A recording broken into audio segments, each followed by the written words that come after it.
household stress. Well, married men don't have a problem talking about the skins of the Ravens or the Lakers and the Heat, the slam dunk contest. So why is it, men don't talk about marriage? That's what I want to know. Anybody, why don't men talk about marriage?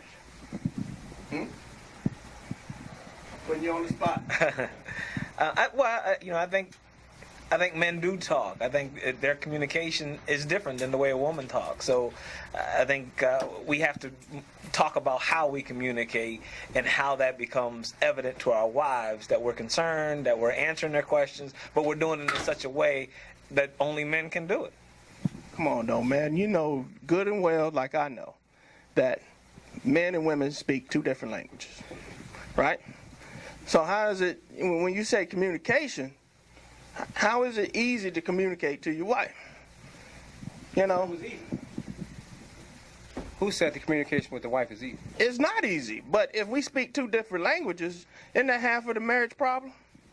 It may be half of the marriage problem, but you still got to get to a common ground where you understand each other, where she actually wants to listen to what you're saying. A lot of times, they don't want to hear what we have to say. It's like it doesn't matter.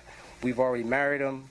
They got the house, the ring, the cars. We a done deal at that point, so who cares what we have to say?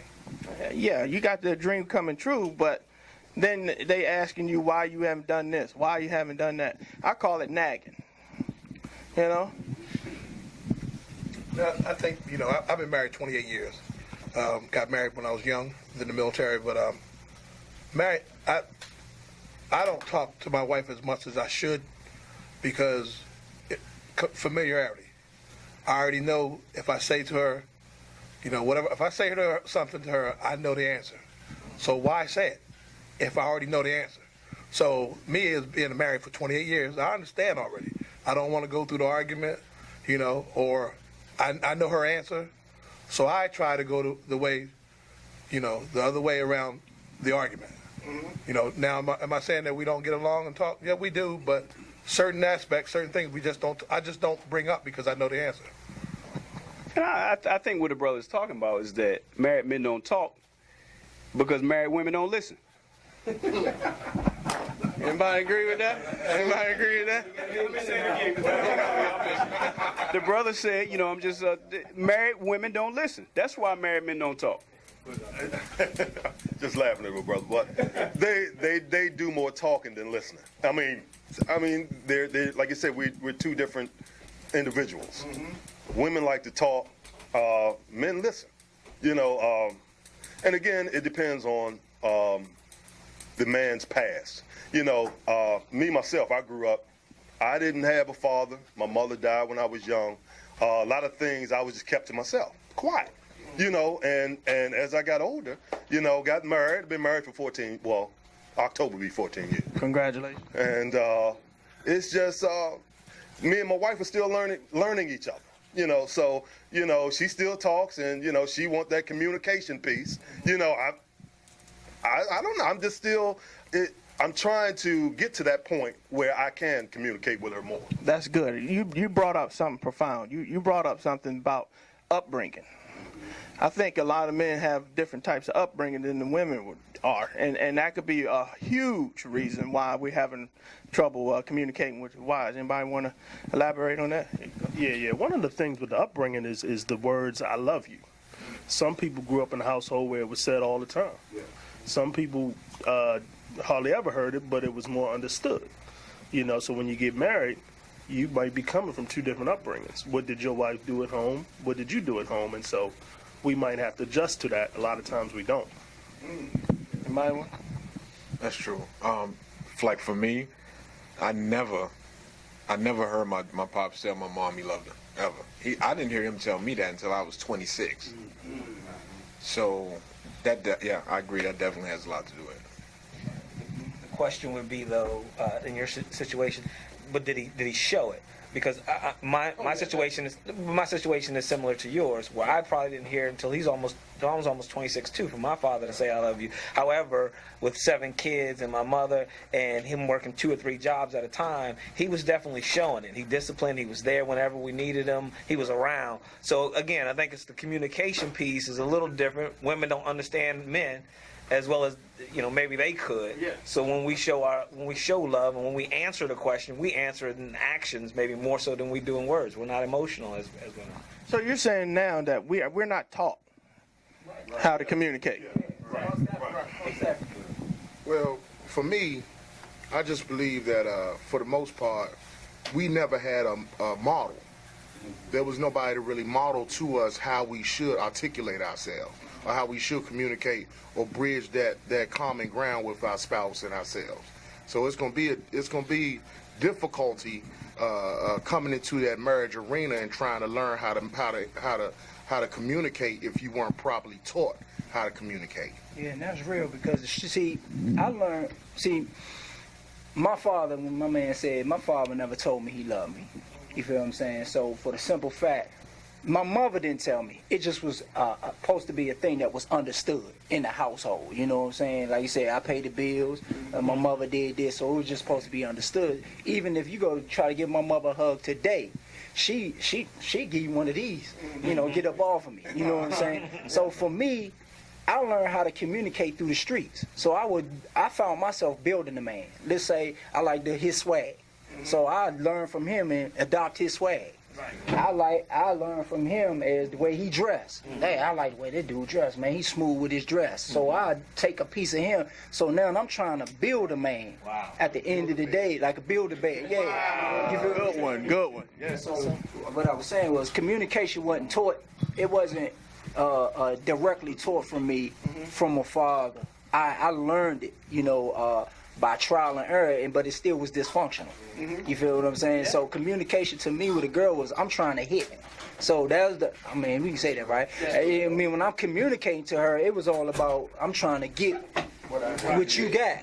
You know what I'm saying? So that was my communication. So, I had a lot of our communication is body language anyway. Right. So the way we would come off, we would come off based on our swagger or the way we presented ourselves, and that's how some women, some of us understood one another. It could be a wink, it could be a look. We communicate in different ways. As my man so well said, we're all guilty of this. Looking at women as objects, trying to hit it, and that's it. That's the extent of the relationship. Well, that's good. That's good. One thing, the reason why it is relevant is because we are taught how to argue inside a home. We see our mothers and fathers argue when we grow up. We see the yelling at each other and the calling each other's names, right? I mean, we see maybe every once in a while in some families where the father has hit the mother, right? Or we see the father drinking until he's drunk and pass out. So that's the way, hey, my dad drink, my dad smoke, guess what I can do, right? So do we bring that into our marriage? Is that how we do and say, well, my father did it, so if my wife argues with me, I'm going to pass the torch?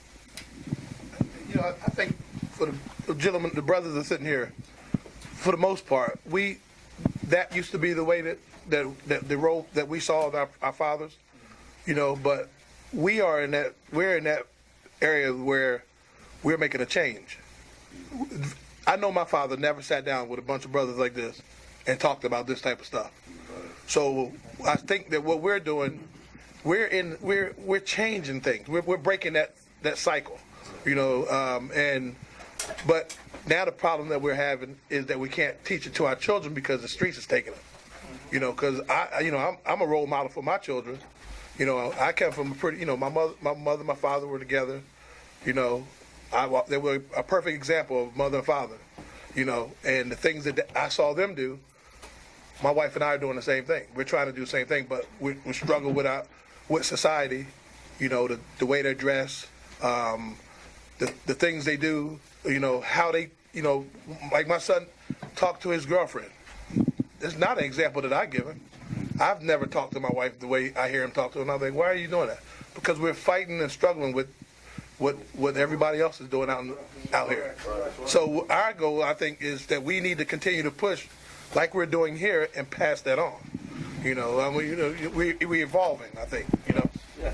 So. Yeah, that's good. That's good words. And just to piggyback on what he said is that, you know, the question is, do we talk to our children more than our wives?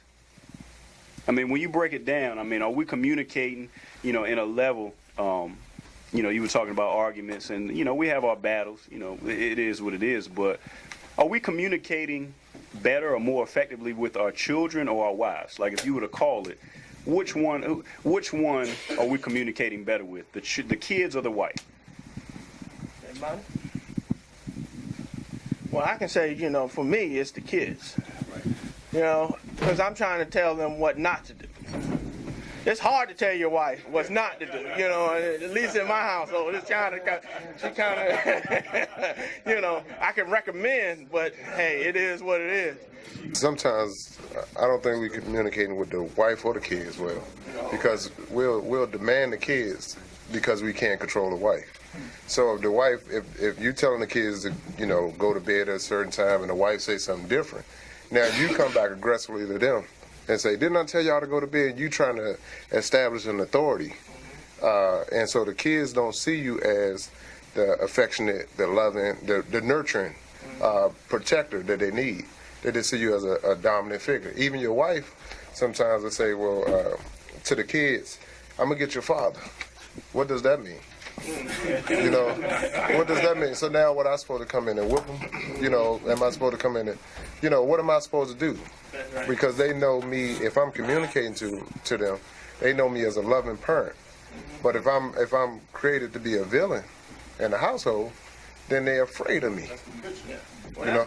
I guess you're right, because I know when I used to have little problems at home when I was little, but when my mama would say, I'm going to tell your father, and I knew that's a different type of communication that's getting ready to go down in the household than what she's going to give me. Because even she might get me, but she's going to kiss me afterwards. I ain't getting no kiss from my father. There's going to be some pain and some consequences. But y'all bring up great points. Oh, hold on. Why didn't you get a kiss from your father? I don't think he knows how to give kisses. I don't think we ever gave each other a kiss before, to be honest with you. I kiss my kid all the time, my son. But I do it because my father didn't do it to me. Right? You know, a part of me, that's how I grew up. I didn't realize I always wanted that affectionate father. And I always searched for that. But I didn't even know that that's what I was searching for out here, that affectionate man. So for me, what ended up happening was, and I'll just tell you my story, my oldest son, when he was young, he went to lay his head on my chest. Get up off of me. You know what I'm saying? That's that little sucker stuff. That's that little girl stuff. You know what I'm saying? That we're taught to be tough. Man, be tough. Don't show no affection. We raised that. You fall down, your hand, you break your arm hanging off. Boy, stop crying, boy. You know what I'm saying? So we taught to be rough at all costs. But it's costing us in the long run, because that's now we married. 10 years in, 5 years in, 12 years in, and now we don't know how to be vulnerable, because that's the key. The key is vulnerability. And in order for me to sit down and talk to my wife in a loving way and talk to my kids, I have to be vulnerable. You know, I have to be able to say, I love you. But there's also, as a result of that too, there's been a culture of numbness. We become numb, and we become just disengaged from our women, as a result of being reared and raised a certain way. So we was taught to be numb, deaf, mute, but we was supposed to be a gorilla or be mean when it's time to be mean. We were just going to these roles that wasn't necessarily godly or necessarily what we should have been doing. But at the end of the day, it's still on us to make that turn and to figure out what it is we should be doing. Right. So it's basically, you're saying the reason why we can't communicate with our wife is because we didn't provide them with standards of what we wanted our relationship to go off the beginning. So instead of her knowing what we want, we've been arguing to get our point across, because we haven't provided. You were basically built and placed in environments and was told to act and conduct yourself in a certain way that wasn't right. And as a result, it's a good tree bears good fruit, right? So if the tree is bad, the fruit is bad. So if your father was tripping, drinking Hennessy on Friday, smacking you on Saturday, that's what you're going to do. That's it. So here's a question I want to pose to the brothers. Did we communicate, did we talk prior to getting married? What brought us to the aisle? What brought us down the aisle? but I think for some of us, we talked, we communicated. We was up for 5-6 hours a night on the phone. We didn't want to hang up. You hang up. No, you hang up. You're right, and you tired going into work because you talked all night long to that woman. So if we did that then, some of us, if we did that then, where did that stop and why did it stop? Can I say this? Talking and communicating are two different things. You feel what I'm saying? I'm generalizing just for the conversation, I'm piggybacking off you actually, because what happened is we talk, but we never really communicated. You know what I'm saying? It wasn't no truth there because prior to that, she trying to get you and you trying to get her. Everybody putting their best foot forward. Right. You feel what I'm saying? But then when you get in that thing, that's when the truth come out. You feel what I'm saying? That come out. That bunion come out. All that luggage. Your best foot. You present your best foot all the time. You know how many brothers you got. How many guns your father got? You asking all the right questions. Then you have dreams. I have dreams too. I have a dream one day. I want to do this. I want to do that. But you get into that mold with her and you start selling the dream. But then, if you don't do right by that thing, here comes the nightmare. Right. It's almost like somebody at some point somebody made a resume for me, and I started presenting that resume on Monster. All the people started calling me for the job, but the resume wasn't really me. But they took the profile of the resume. They said this is a good fit, and then when I got in the job, I realized I'm not really qualified to do this. So you presented your representative. Yeah. So basically those long night conversations, that ain't no different than that resume. I'm just putting it out there. But then when I get into, I got married without knowing what manhood was. You know, I got a wife that I need to communicate with. When I was taught that, just like, see, I ain't had no father, so I watched a lot of TV. So through media. Like James Evans was my man. James said what? A woman plays two places. A kitchen and the bedroom, Florida. A kitchen and the bedroom. And so when I see my wife in the living room, I'm trying to figure out where we gonna communicate now, because you're in the wrong place. You know. so I wasn't trained for that platform. And then, even going back to the original question is why married men don't talk. It's because there's no healthy platforms to talk. Unless we create stuff like this for us to be able to communicate, pretty much we suffer silently by ourselves because we think we the only ones going through it. Yeah, I wanted to actually, I'm gonna be a little bit contrarian. Rodney knows that. I tend to take a different point of view, and I'm big on knowing. Sorry, the camera. I'm big on knowing who you're with. Like I've been with my wife. It'll be 10 years in May. Okay. I know she ain't gonna wash windows. There's certain things that I just know because before we got married, we were together for a long time. We talked all night. Didn't want to hang up either. But after a while, I just felt like I don't want to get any surprises. And so like after all this time, like how much of it is, it was all great. We had each other's best representative, with each other, and we just kind of just leapt in. Let's get married. We're cool with each other. Like how much of that is what we're experiencing versus, I know this chick ain't gonna wash windows, and so I just need to drop it. That's who she is. Lifetime to understand a woman. I think it takes a lifetime to understand me. That's right. So how are we gonna figure out how we're gonna deal with her? The only way I can say that we can really deal with a woman is first you got to be able to deal with yourself. Right. And if you don't know who you are, and you putting on that facade, like this is who you are, your representative, like this is who you are, then what's going to happen when you go into that relationship, your expectations is here because this is where she wants you at. This is where you are, and this is where you know you are. And a woman is your helpmate. So by her being your helpmate, what happens is she wants you here. And then the only reason I believe, and I can only speak for myself, the only thing that I can say is sometimes I don't look at it from her perspective because I think I'm the man. Right. And I'm a great provider. She tell me all the time, you're a great provider.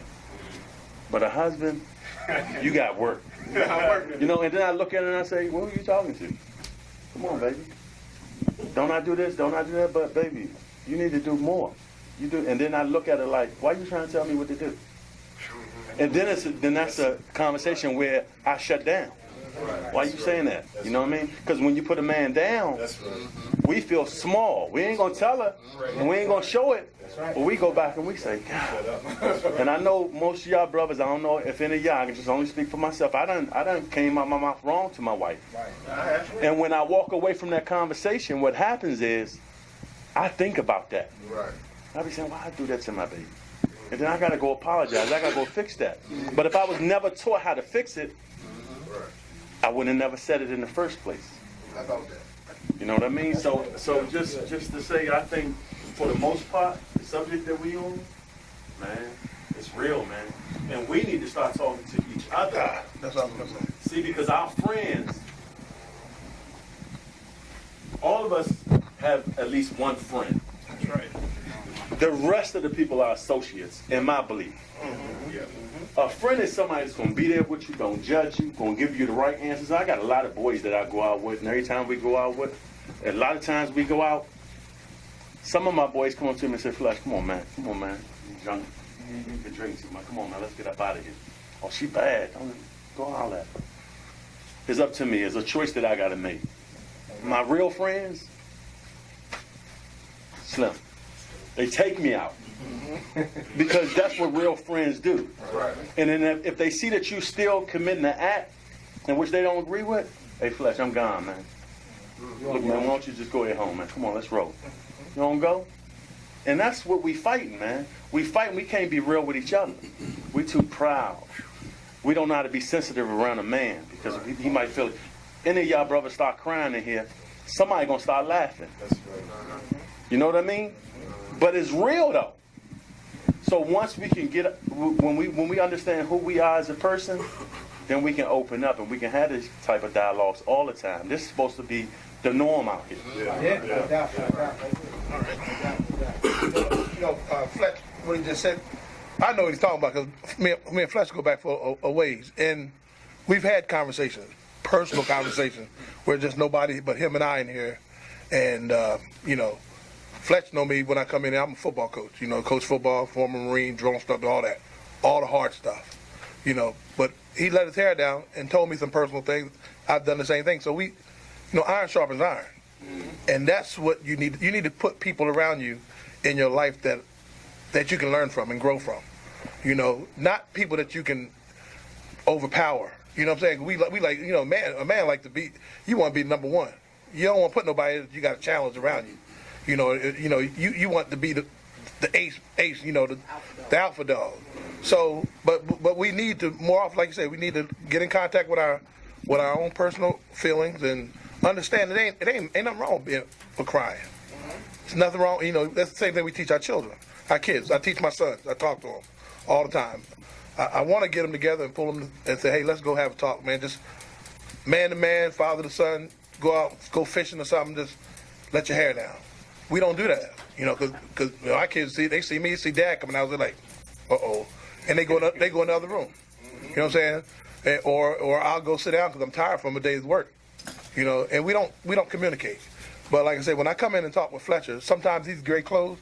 I don't even get a haircut. I just come in and sit down and talk, and he know I've had a hard day, and we just sit here and talk. But it relaxes me. I'm good, but we need more of that. You know, as brothers, that's what we need to do. We need to not just see each other and talk about football, you know, come in and talk to Fletcher about the Redskins losing and all that stuff. But, you know, that on tape. That's good. That's good. Yeah, but no, we just got to. We should be become, you know, more aware of our, you know, our feelings, and we can be able to communicate with our wives. You know, like I told you before, I've been married 28 years. Me and the wife met when we were 18 in college. You know, and then after I went in the Marine Corps and came back and married and took her all over the world. But because we were gone we had to be able, we only survived 28 years because it was only her and I. I didn't have the nagging mother-in-law, my nagging mother, and my sister. Not that they're nagging, but I'm saying in order for it to work, we had to be able to talk. You know what I'm saying? So, and at times I have to catch myself again because I do get, that, and I gotta go back and tell my wife, I apologize. I'm sorry. You know what I'm saying? Because I didn't realize that I said that to you or how that sounded. Like, let's say sometimes you got to go back and you think about what you said, and you got to think about the other person's feelings. That's right. So. Now the brother just made a profound statement, and that's a monkey wrench. But the brother said it was just him and her. And could it be that married men don't talk because we're too busy having conversations on Facebook, on Twitter? We're getting work emails, personal phone calls. Like, we're too busy having conversations with people that are not even in our house or not even sitting across the table from us, that we're disengaged. So like he said, it was just him and her, probably before Facebook and Twitter and all that. But, I mean, literally, are we too busy, are we too consumed with the activities of our smartphone, is my question. I probably wouldn't say that, but just like you just threw out that too, one of the things that men are fixers. And so a lot of times when we do get with the woman, she just might want to vent, we trying to fix. And so she hear that tube drop on the floor and she like, well, I don't want to communicate with you because I ain't asked you to fix this. The things I asked you to fix, you don't fix. But what we trying to fix, we ain't trying to fix the toilet, we ain't trying to fix the sink, we trying to fix her. We trying to change her, and that was never our role. That was never part of our makeup as men to change anybody. Even just like when sometimes they get married, they think they're going to change us. We never was given dominion to change nobody. So what we try to do is use our tools to keep trying to use our tools to change them. And the more we try to change them, the more they buck. Just like the more they try to change us, the more we buck. So I think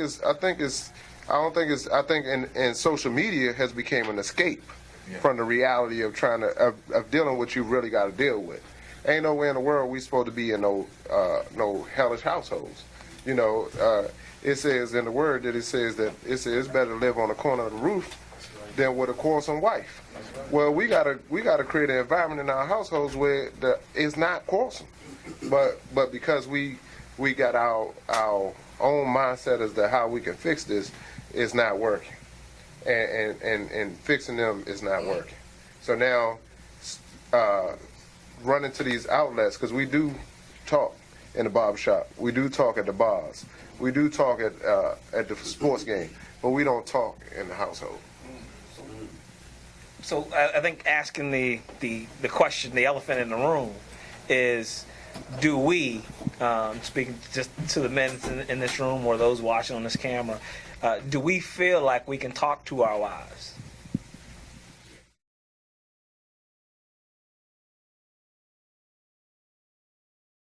Welcome everyone to the Married Men Don't Talk Show. My name is Rodney, got my man Tony here. We're from householdstress.com, and we're bringing it to you live from Fletcher's International Cuts, Waldorf, Maryland. You see, we're here, and we're just doing what we do best, the Married Men Don't Talk Show, householdstress.com, and we're going to go in here, we're going to try to find out why married men don't talk. Let's do it. Let's go inside. Let's go inside. I think based on the type of wife that you may have, I have a horse, and my wife is a horse. She's a go-getter. She's strong. She's independent. She's vibrant. She's beautiful. But at the same time, she speaks her mind, and she articulates her thoughts, and she will put something on your mind.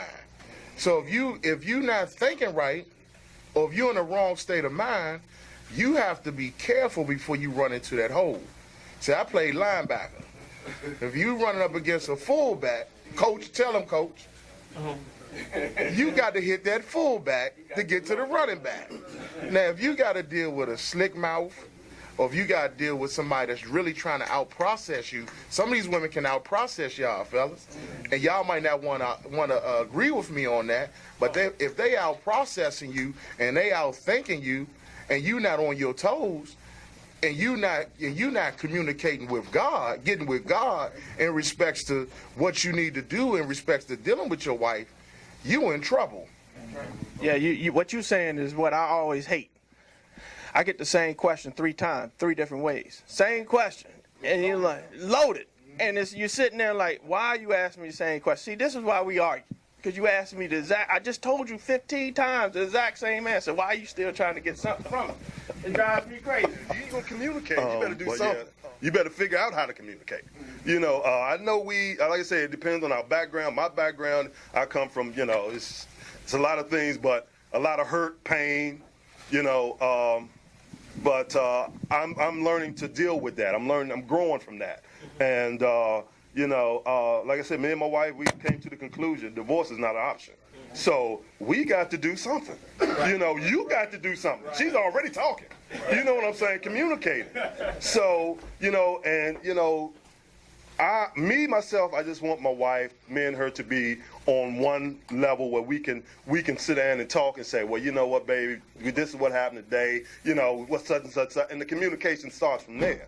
And, you know, and there are other days I like to see come home and she got on a negligee. You know what I'm saying? The kids are somewhere. This is what we need, you know, as men. You know, I don't know about everybody else. You know, just even if we don't do anything.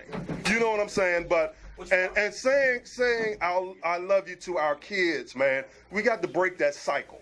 You know, because my father never said that to me. You know, and I never was taught to say that. My son said, I love you all the time. And, you know, I'm saying, I love you too, son. You know, it's hard. But the communication, we got to figure out what we're going to do, you know, as far as communicators, heads of the household. You know, we got to do something, man. So, you know, that's my spin on it. Hey, no problem. I think a lot of times we talk at each other instead of to each other. Right. You feel what I'm saying? So you said something about we trying to make our point. And what I had to learn, a brother told me a long time ago, do you want your point or do you want peace? That's it. You feel what I'm saying? Yeah. So, and another thing is, it says in the word that we got to dwell with them with understanding. You feel what I'm saying? According to knowledge. So that means I got to study my wife. You feel what I'm saying? I study them stats on that football game. I know all about Kobe. I know all about Jordan. But do I take the time to learn my wife? You feel what I'm saying? And find out what's really going on within her. You know, to hear the heart issues. I communicate with my wife very fine. Very fine. It took me years. It took me 14 years. But I understand now that to listen to her heart. You feel what I'm saying? To look at her body language, to see what she's going through, you know what I'm saying? To be thoughtful. And that means I have to come out of myself, you know what I'm saying? It says that, and like I said, I don't know everybody's belief. It says, but we are to love our wives as Christ loved the church. Well, what did he do? He died. So a dead man, we supposed to be dead men. You feel what I'm saying? But we too busy trying to live our way. That's right. You feel what I'm saying? So that's understood. Now I got a question. Yeah, I just wanted to piggyback on what he said.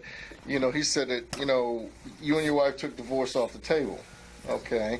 And my wife and I, we do the same thing, and we teach that actually.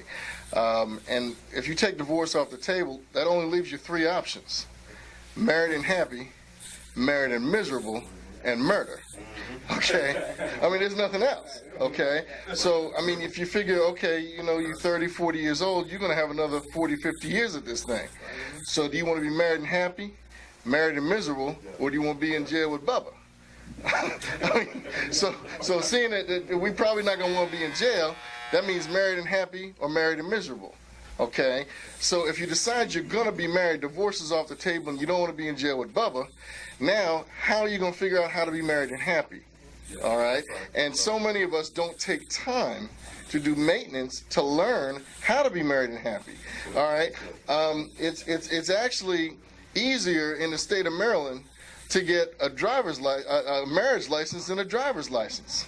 I mean, to get a marriage license, you know, to get a driver's license, what do you got to do? You got to get the book and study the rules of the road. How many of y'all before you got married got a book and studied the rules? Okay? And then after you study the rules, then you got to take it. You can't even get behind the wheel before you take the test and know that you know what the rules are. Okay, and then you get you get the test. You got your learner's permit. Then you got to go to class for however many weeks, and then after that, then you got to be behind the wheel for 60 hours driving with a parent or whatever that is. And then finally, after all that, then you can go and take the test to get your license. And if you get it, then you don't even get your full license. You get a provisional license. You got to drive on that for a year, right? Okay. Now after that, if you don't mess up, then you get a full license. What does it take to get a marriage license? 2 idiots, $30 in the courthouse. Then you can punch out a bunch of kids and really screw them up. So how many of us take the time to learn the rules of the marriage game, to learn how to be married, okay, and how to be happily married? And one of the things we got to do is do maintenance like this and other venues to keep sharp, so we learn that's against the rules. Okay, you can't say this to your wife, because men and women speak a different language. And if you say this is what you said to her, oh, I didn't mean it. Well, that's what she took it as. Okay? So we got to learn the rules of the road. We got to do marriage maintenance. Okay, we need to go to marriage classes. We need to go to weekends to remember different things to keep us sharp. I mean, everybody in here got a car, right? Yep. Okay. How many of y'all been 2 years without doing maintenance on your car? How many of y'all been 2 years without going to a marriage conference? Everybody got raised their hand. But that's a good point. That's a good point. With the raise of hands, real quick question: how many of you, when you asked your wife, now wife, or soon to be wife, said, "Let's go to marriage counseling. Let's go get counseling before we get married to make sure that we're doing the right thing"? Before. You went like a 6-week course, or you went to your pastor. Because I went when I asked my wife, and she asked me where we going to counseling. I said, if you don't know me by now, then we don't need to go any further. I think more than ever we need more counseling after we're married. That's right. We need it afterwards. We before and after. Before it's good, but the aftermath is when you need that deep counseling. That's when you need somebody that you can pull on and say, listen, I'm having issues. I don't know what to do in this pick. I'm in this situation. I don't know how to navigate through that hole or this, that, and the third. And for the most part, what people do after their counseling, after they're married, then they stop. But man, can I ask you a quick question to cut you off right quick? But don't we do marriage counseling? Don't we go to our boys that's married too? No. You don't go to your boys. You go to your boys is for cookouts. You go get you get your men. You get men who standing. See, I'm fortunate enough to have men around me that's standing in their marriage. So it's allowed me to stand. I've been married for 15 years. So I just know that for the most part, in a row. So I ain't been kicked out, none of that. I've been married. I'm right there with you. I've been married, well, actually 16 in June. So for the most part, you're 16 in June. So I know that as a man of God, it's difficult, it's rough, but I do have men in my corner that I can talk to about anything. Now, that's an interesting point, because having the right people in your corner is essential. I ain't talking about Bobo. People, right. We all have a whole lot of people that we can kind of communicate to or talk to or whatever. But the one thing I did like about the calls that are on Tuesday night with this group is, and I say this to other people that I invite to the calls, is that the only reason why I kind of got involved in it, because it wasn't a support group. It's not a support group, and it's not a woman bashing club where you get together with some of those individuals, some people, you get together and you just want to talk about what the wife isn't doing right. She ain't doing this, and she closed up her legs, and she got the, ain't trying to do this, and ain't trying to do that, and she stopped cooking, and she run. I ain't got time for all of that. It's not pointing the finger. Exactly. I want to talk to some brothers, as I do on Tuesday night calls, and now I'm doing today, is talk to some brothers who are going in the same direction that I am, who are actually looking to lift each other up, who are looking to do better as men, as head of the household, regardless on what the woman's doing, regardless on what the kids are doing, regardless on what the bank account looks like. We all try to better ourselves, and that's crucial and important, I think. It was a real challenge getting there to a lot of people. A lot of people haven't dated in a long time, danced together in a long time. But I was telling them earlier that I had this blueprint that I took into marriage. It was my blueprint. what she should do, how she should act, and she had one too. So y'all came with some we had our blueprints, and both our blueprints was wrong. And so what ended up happening is, instead of me tearing up my blueprints, I tore her up during the 12 years. I would tear her up. Every thought that she had that didn't coincide with mine, I would try to tear it down. So at the end of the day, we spend more time being defensive with one another than communicating with each other. That's it. I mean, for the first 8 years of my marriage, it was the exact same way, where it led to us me walking out. Almost. I mean, it was that close. I was already had my bags, and then she said, "No, I'm walking out." And then we fighting over who's gonna walk out first. Right. But the point that I was going to say with this is that my communication base was not at first it was my boys. Then I didn't get the answers that I wanted. I didn't go to my father because I already knew how my father was. I went to my mother. Come to find out, my whole problem with my wife and communication was because I was going to my mother to get the answers. That's part of the blueprint that I was just talking about. Right. Where the blueprint was my mom. I ain't come up with no father. So my mother, I went from 3 stages with my mother. I went from her son to her boyfriend to her husband. You know what I'm saying? In some cases, her father. So I went through these stages. So when I got my wife now, she trying to play the set in position that my wife's supposed to have. So in a lot of ways, what I did was I vilified my marriage. I vilified my wife. I vilified the person, meaning belittled her, took away her value, didn't realize what she was bringing to the table. And so even like now, what I'm going through is God, and I'm teaching the church, is you tear your blueprint up and stop tearing that person up. And either you tear your blueprint up, stop tearing that person up, and allow God to renew your mind on and positive input, brothers, to help you renew your mind to how you are going to not vilify this woman, but realize that this woman is a benefit. And even like even as this go out around to whoever see it, that they no longer tear their women down, because that is their help me. My wife helped me meet standards that I never would have met without her. You get what I'm saying? So that's deep. Yeah. He hit on a good point. As a young man growing up, my dad was kind of in and out the house a lot. And one of the things that I turned to my uncle, because he was a great influence to me. He was like, a capstone. He was a wealth of knowledge. He was the wisdom for me. And then when I went to the military, I got into that wrong group of people. I got married, my wife, I was running with my boys. Life got jacked up. I lost my wife. Okay. I'm sitting here today. I'm engaged, getting ready to get married here in July. And, and it feels good to be around a good, positive group of people. I had to step back 3 years ago, and I stood in the middle of my house, and I told everybody in my house, I was like, I got to change my life as of the day. I can't allow negative into my circle anymore. So being able to reach out and to find you guys, find a decent group of people, to have that positive group that you can turn to, or that guy you can turn to say, hey, how do I do this? What is my next step? And I look at it, for the years that I've been divorced, I turn to I go back and I talk to my uncle, because he's still there for me, and it's always that positive wisdom of what I should do and how I should treat my wife. And one thing he always told me, he's like, think about it. If you always ask your wife a different question every day to learn your wife, to know who she is, it opens up a door where that, you instead of you waiting to learn, you steadily learning. Okay.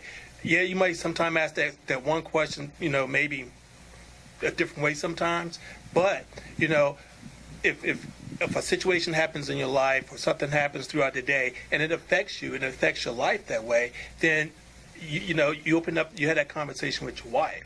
But then as a man, I'll come in and I'll talk to Fletcher sometimes.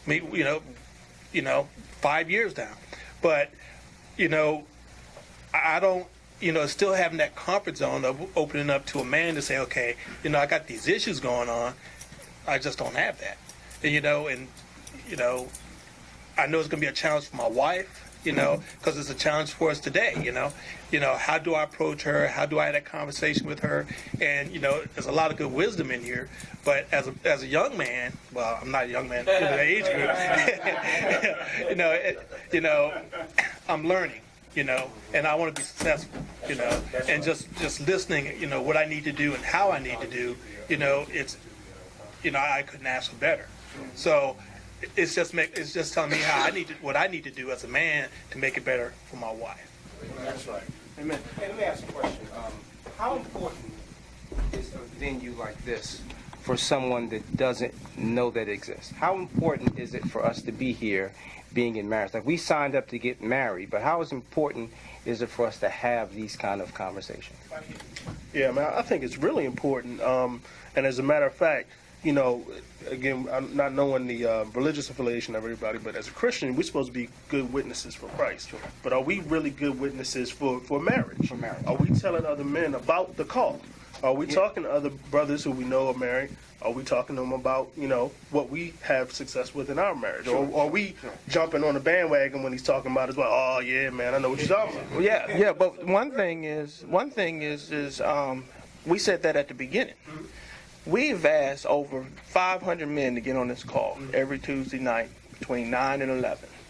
And we average about 20 guys every week. So with that being said, why is it that we have time for everything else, but we don't have time to put that maintenance in, change that oil on our own self? And huh? Ain't start tapping yet. Oh, yeah. You see what I'm saying? And that's when we want to take the car and get it maintenance, you know what I'm saying? When the oil light come on, you know what I'm saying? We talked about it earlier about we should have a book. He says, there's manuals for everything else. There's really a manual for marriage. It's in the Bible. So let me go back on what Tony was saying. Is it important? I would say yes, if in fact we're using that information. No different than a manual for the car, or you got service stations on every corner, or whatever, or churches really on every corner. But unless you're going in for the purpose of extracting some information that you can actually use and make practical in your own life, then what you're doing is for naught. Right. And Bruce Lee told this story one time. This master artist came to him and asked him, he said, teach me everything you know. And this is something that men, we really need to take in. He came to Bruce Lee, he said, teach me everything you know. And Bruce Lee said he took 2 cups, and both of them was full of water. And he said, unless you empty your cup, you won't receive what I'm giving you. And so a lot of times when we come together as men, we think we already had an answer. So our cup is already full, so we're not ready to receive any new information. And so we want to fight it when we're telling you you're wrong, your wife is telling you you're wrong, your cat is telling you you're wrong, your fish is telling you, your fish don't even want you to feed them.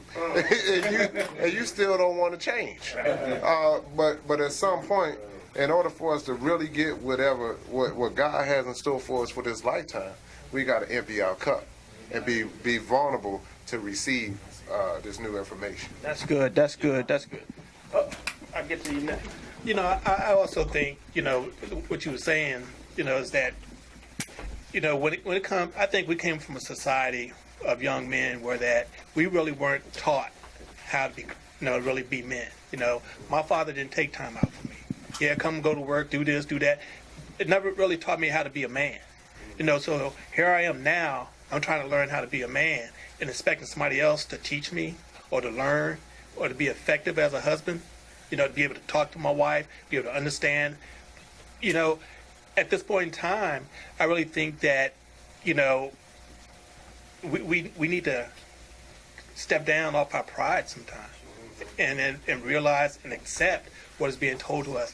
And, there's a lot of good information coming in that we sometimes just disregard and be like, but is it really good information or is it bad information? It's how you use it. It's how you perceive it. To use it in your life, in your marriage. It's important to me that I recognize that like my brother was saying, that that cup has to be emptied out. And I know that if that cup, some of us don't even have a cup, let alone one that's full. So for the most part, I believe that if your marriage is important to you, you're going to do what it takes to develop that marriage muscle to be able to maintain your marriage. So if it's important to you, it's only as important as you make it. That's right. If divorce is not an answer, then you're going to have to do something. I mean, going back to my 8th year of marriage, I'm going to be June 13th this month. It'll be 16 years. But on this 8th year, we made it through the honeymoon age, and my honeymoon stage was about 1 through 5 years. Then we started getting to that struggling 6, 7, and 8. And 8, it came up to a standpoint where, because we had already agreed that divorce was not an option, we had to go do something that I said at the beginning, and that's why I asked the question, how many of y'all went to counsel before? I had to be looking at myself in the mirror and say, all right, it's time for me to go to counsel. And I said, well, I went home and says, I set up a counselor for us. I didn't ask her, I didn't do nothing. I said, we going. And that changed our life, because it took a third person, somebody from the outside, to come in and tell me that, hey, it's your mama that's your problem. Stop talking to your mama. And then for her, he told her, he says, listen, your husband's been trying to tell you something, but it's going right over your head because you're so stuck. We having the best times of our lives. One of the things I wanted to say to Tony's question was, is this platform good? It's good when you glorify the marriages. It's good when you can talk about issues, but are we making it so spooky that those that ain't married never want to be married? See, I never wanted to be married because all I heard was problems. Everybody I knew that was married had somebody on the side. So they had chicken noodle soup with a soda on the side. So I didn't want to do this, because who wants to be miserable? You get what I'm saying? And you think that the Creator put us together so that we could be miserable with one another? No, it's not another woman out here, and I tried, but it's not another woman out here more suitable than the woman that He put in my life. Your relationship, we serve a jealous God, not from a jealous but He wants you to have a relationship with Him, and He wants you to spend time with Him. He wants you to develop with Him. But what we do, we get a relationship with the woman, spend all that time, and then we say, oh my God, I need you, Lord. And that's where we put the cart before the horse. God definitely wants you to seek Him first. He wants you to get a relationship with Him first, and through that relationship, He can navigate you. Hopefully, He will navigate you with your spouse. And it goes back to what Jeff said. How you gonna learn yourself? Right. I can't learn myself. It's just like whoever drive that Chrysler out there. That Chrysler break down. The best place to take that Chrysler to get fixed is where? To the Chrysler dealer. But see, what we end up doing, we go to the side mechanic, the bootleg dude, you know what I'm saying, get the hookup. Yeah, but then our red light coming back on the dash, and we got the same problem. See, we got to go to God, because He the Creator. You feel what I'm saying? He created me, so now I can see what's going on inside of me. You feel what I'm saying? Because now, if I got this dysfunction. So what I end up doing, I take this dysfunction, and then she got her dysfunction, and then you got two dysfunctional people together. You got a dysfunctional family. But now I'm looking for her to heal me, and she looking for me to heal her, when we should have been going to God. All right, but see, one thing I'm gonna ask is, who's responsible for taking it to God? Me, the man. Yeah, you know what I'm saying? Because I got to be in my position. You feel what I'm saying? When I go to God, He lets me know my position. See, it wasn't until I was 23 years old that I began to realize what a man is. Prior before that, like I said, I'm trying to build a man. Only He can truly show me what a man truly is. Only God can show me. And it even say when He created a man, He put a man in His presence. And so I say that I use just that, the beginning, and I think that manhood started in His presence. And if you're not in His presence, then when that man was no longer in that presence that He put him in, he lost his position. He lost who he was. He lost his identity. It's because somebody else had begun to give him his identity. And for us, that was the garden, but for us, it's now Tom Joyner, Steve Harvey. You know, it's now, you know, Michael Bazin. It's you know, yeah, we at hedonism. When our kids got fevers at home, you know what I'm saying? We need to be there to help them with their fevers and protect them. But we following and then social media. I don't know if it ain't a time, especially if you got a social media page. I don't know why they keep making all my friends butt naked. They keep saying she want to be your friend and she butt naked. Nope, not on my page. Oh, it always.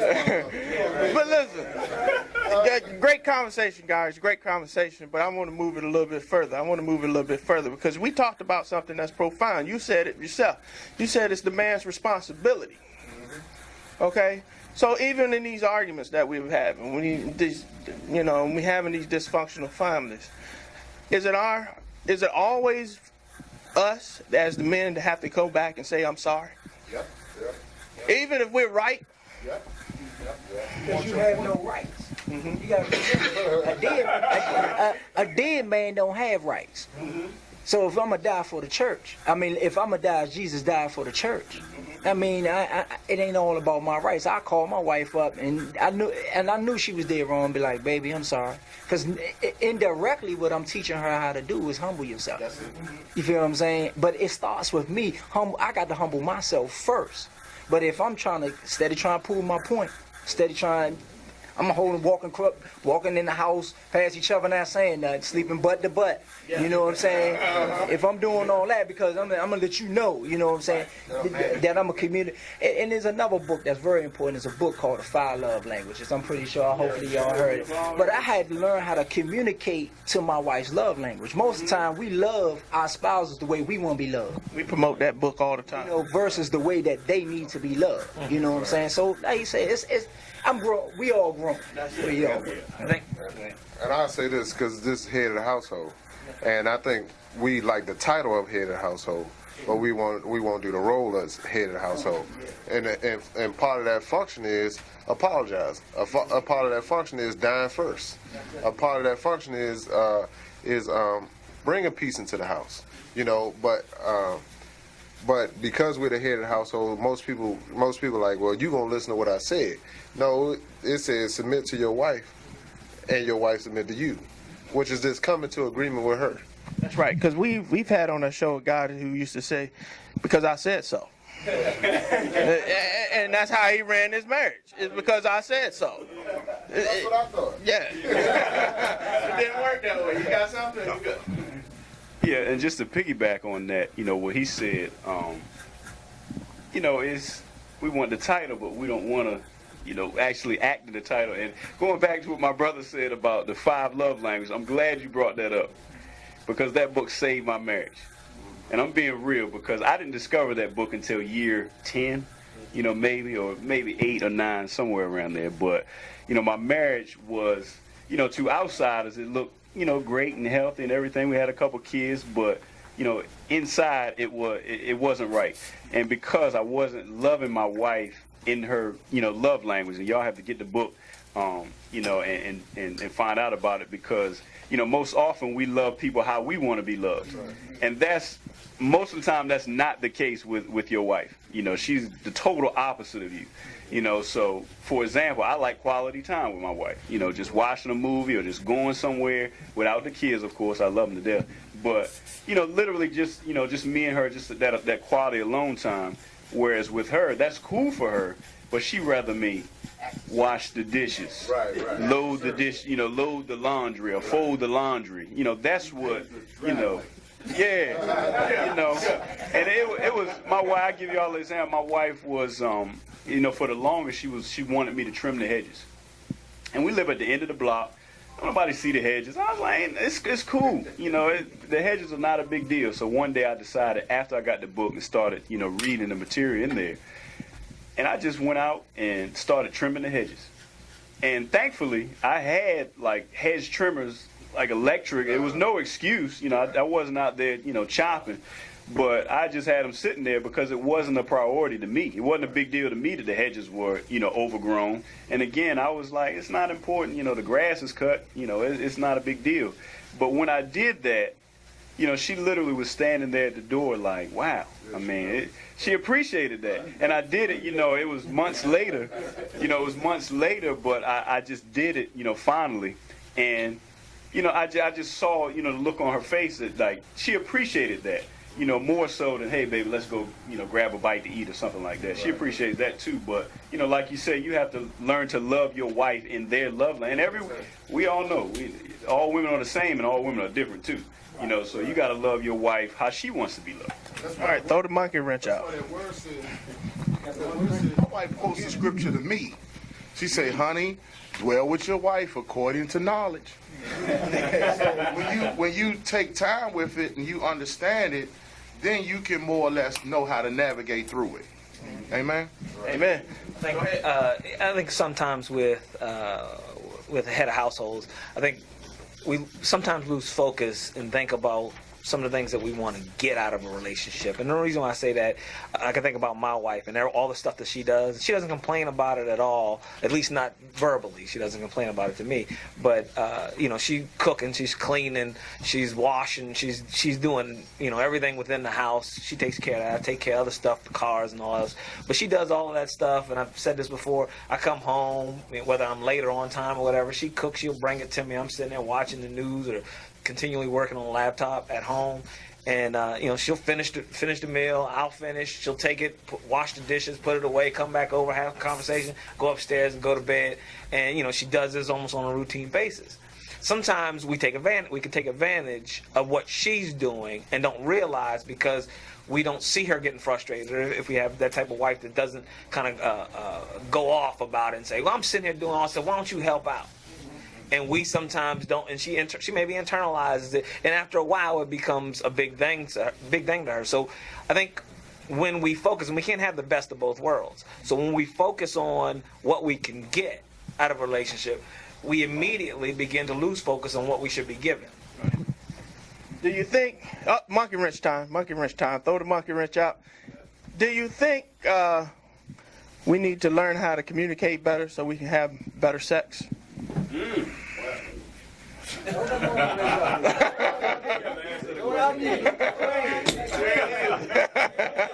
Do we listen for real? We're talking about love languages. We're talking about how we need to figure out their love language and their communication is not the same as ours.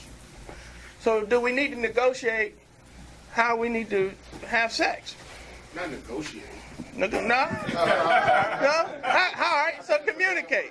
That's the right word. All right, so what about I would say we should just take that. My man said my wife's love language is quality time. Mm-hmm. So I'm gonna watch the chick flick. I'll take that time. Yeah. I'll pave the driveway if that's what you want done.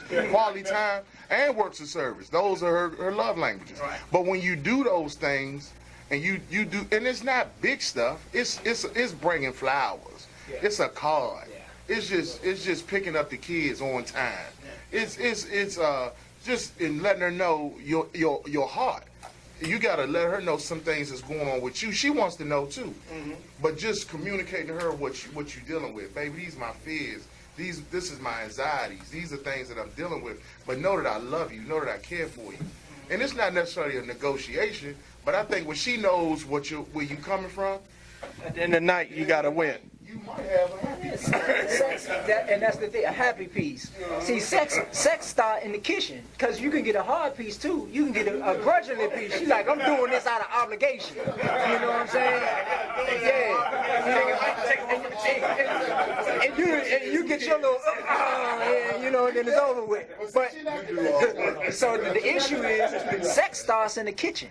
So you got to build to that point. You start investing now. You know what I'm saying? Like the college fund. It's easier to pay for the kids' college when you put the money away now than it is later. You didn't try to come up with that money at the last minute. And it's the same thing with sex. You started off early that day, calling out to work at the job. You know what I'm saying? Communicate to, hey, how you doing today? Well, little small things. It don't really take the big extravagant things all the time. But isn't that what we did when we first was courting her? Right? Then why did it change? Because I can conquer. You done hit the beat.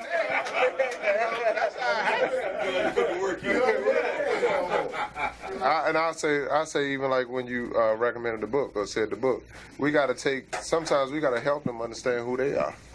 So when we hear stuff like the 5 love language, then if I don't know what that is, I need to go get the book and say, baby, let me try to discover your love language. You think sex you ain't gonna get nothing out of that. You get what I'm saying? But if you really said that and then you really try to apply what it is that what you getting, if she say like I used to argue with her that it was gifts. I'm trying to tell her love language. She said, no, it's acts of service. But I'm saying, no, why you always ask me to bring you something? You know what I'm saying? Or why, but, so I'm trying to say it gotta be gifts. It gotta be gifts. It gotta be gifts. But the whole time I'm buying gifts, she not appreciating the gifts. If I buy roses is not her love language. You get what I'm saying? That's a gift. Shoes is not her love language. So I'm looking and saying, why the shoes in the bathroom underneath the sink? Or why is this rose underneath the couch? Because that wasn't her language. But I can say that for my wife. But your wife's language might be that.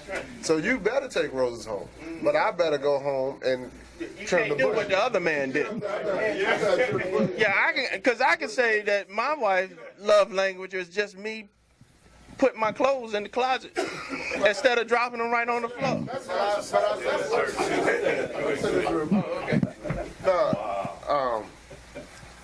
Even when it comes down to acts of service, those little things that when she want them done, they irritate me. And instead of realizing that that's not my language, it's gonna be okay. If the dishes stay in there forever, it's gonna be. But one thing I can tell you is every time I do an act of service, whether I think it's seen, if I live at the corner of the block, nobody's gonna see it. Whenever I do that act of service, she see it.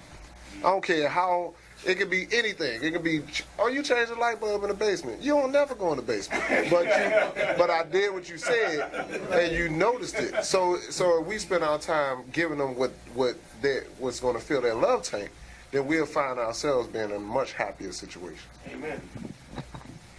And that situation is, we're talking about sex, but it's a little bit deeper than that, fellas. I mean, it's really about intimacy. Yeah. And I think that so often, when you hear the word intimacy, that's for women. That's a female thing.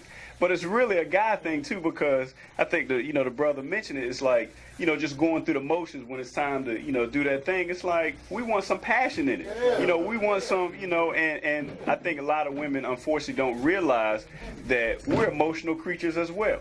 And the hard exterior, and we want to be tough, and the machismo and all that stuff.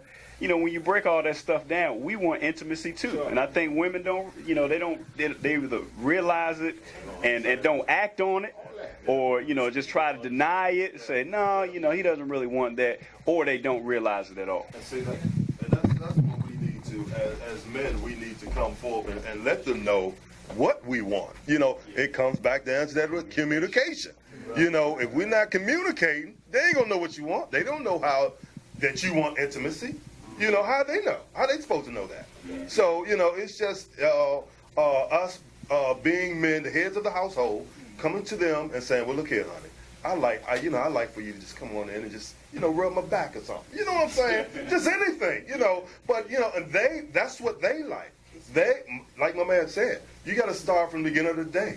Build that thing up. And that's what they want. My wife is so sold on communication.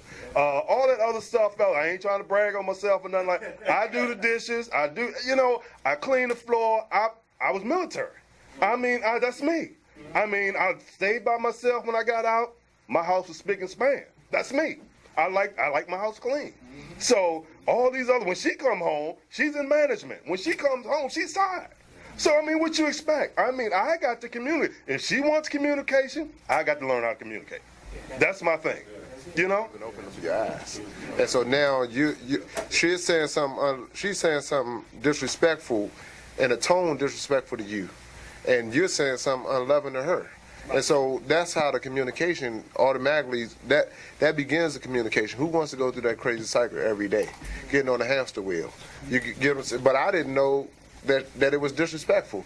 I didn't know her past. Like when you talked about the counseling, one time I went to counseling, My wife, she talks loud. She's always loud. I'm monotone. I stay monotone. I can't even call you from here to that street because my voice don't project that much.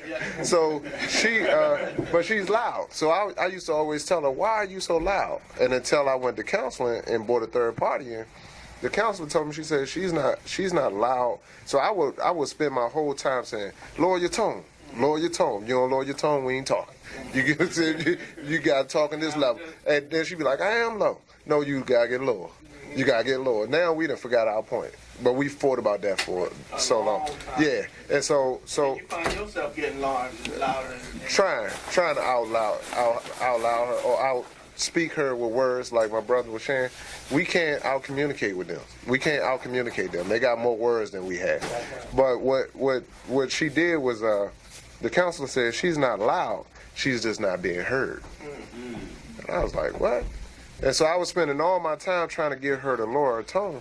And she was saying, all you got to do is ask her in a different way. So I would spend my time saying, lower your tone, as opposed to saying, what are you really trying to say, babe? Talk to me. Let you know I'm not your enemy. I'm your friend. So communicate. Yeah. Exactly, effective communication. And I'm just going to piggyback on what he was saying and also just kind of add to the last thing I was saying was the turning on the lights in the room. So I think what I ended up doing was simply saying, when she turned on the light in the room, now I'm jumping up. And I'm saying, what do you obviously she needs something. What do you need to get out of here? Well, it works out. It's a win-win situation for both of us because I'm going to get her out of there quicker so I can lay back down and get me some sleep without any argument. But at the same time, she's looking at it as, wow, okay, it's a big change from you getting upset because I turn on the light or whatever. You recognize now that, there's a problem with my eyes or whatever for me to be able to do that. But at the same time, you're getting up and you're going to help me. You're going to help me do something that I'm trying to accomplish, whatever that is, pulling some shoes out of the closet or whatever. I'm getting up help, and that changed the whole dynamic of this kind of episode taking place. And not only from that, but it's a ripple effect. And any other challenge or situation that we find ourselves in a relationship, I find another way, another workaround that's a win-win for both of us. Yeah. It's not me being a sucker and saying, well, let me find something that wins for you, but I don't get nothing out of it kind of thing. It's a win-win. Whenever you step in, you helping her out, and then she turns around and reciprocates that to you.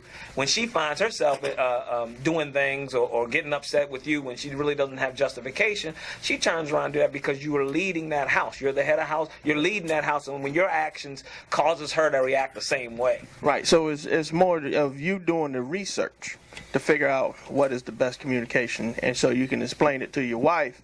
So that now we're on the same level. But without teaching and dictating to her, because she ain't gonna try to hear all It's almost, it's like it's guiding her. Yes. You feel what I'm saying? Without forcing her, you guide her. It's like that effective communication. It's like, baby, I come home, the house is dirty. Baby, can you clean up? We sit down. She's like, yeah, I can clean up. I come back.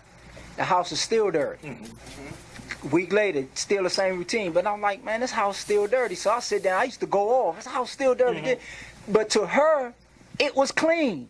Mm-hmm. You feel what I'm saying? So I had to find out what was her definition of clean. You know what I'm saying? Because she'll push everything up under the bed. Shoes up under their joint, everything. I drop some money on the ground. I go on the ground and look. Man, what all this stuff going on under here? You know what I'm saying?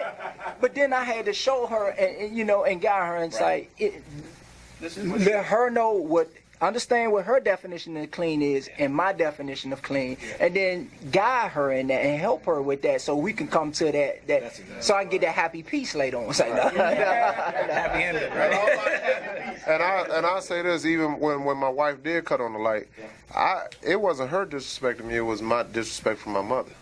My mother used to, so it was my past. It was my dysfunction. Because my mother was the one that cut on the light and said, if I'm going out the house, everybody going out the house. Today I cut the light on, everybody going to school. You can have 105 fever, you going to school. So now I'm reacting to my wife in this current situation as if she my mother. You get it? So I was bringing my past into my present. And go ahead. I was bringing my past into my present, which is totally the dysfunction. Was a dysfunction of the whole thing, And so what we got to make sure is that we're not bringing our standards from our parents into our marriage and trying to communicate those. And sort of like what you said about counseling, going back to that, it's counseling to me is like the NBA. I always tell people, you ain't gonna never know what the NBA is like until you get in the NBA. I don't care how many 4 years of college you go to, 8 years of college. Everybody say they gotta adjust to the speed of the game. In marriage, you gotta adjust to what marriage is. The two becoming one. The two being reconciled into one. You gotta adjust to all that. I adjust to, if I went to the bathroom and ran out of toilet paper, I just ran out of toilet paper. Now I got to make sure there's toilet paper in there. You know what I'm saying? If I went to the bathroom, left the seat up, I was just me. That's what I was always taught. Boys, pick your seat up. I ain't had to put it back down. I ain't had no sisters. You know what I'm saying? Now I got a wife. She falling in the toilet. Hey, you know, right. So, you know, that's all.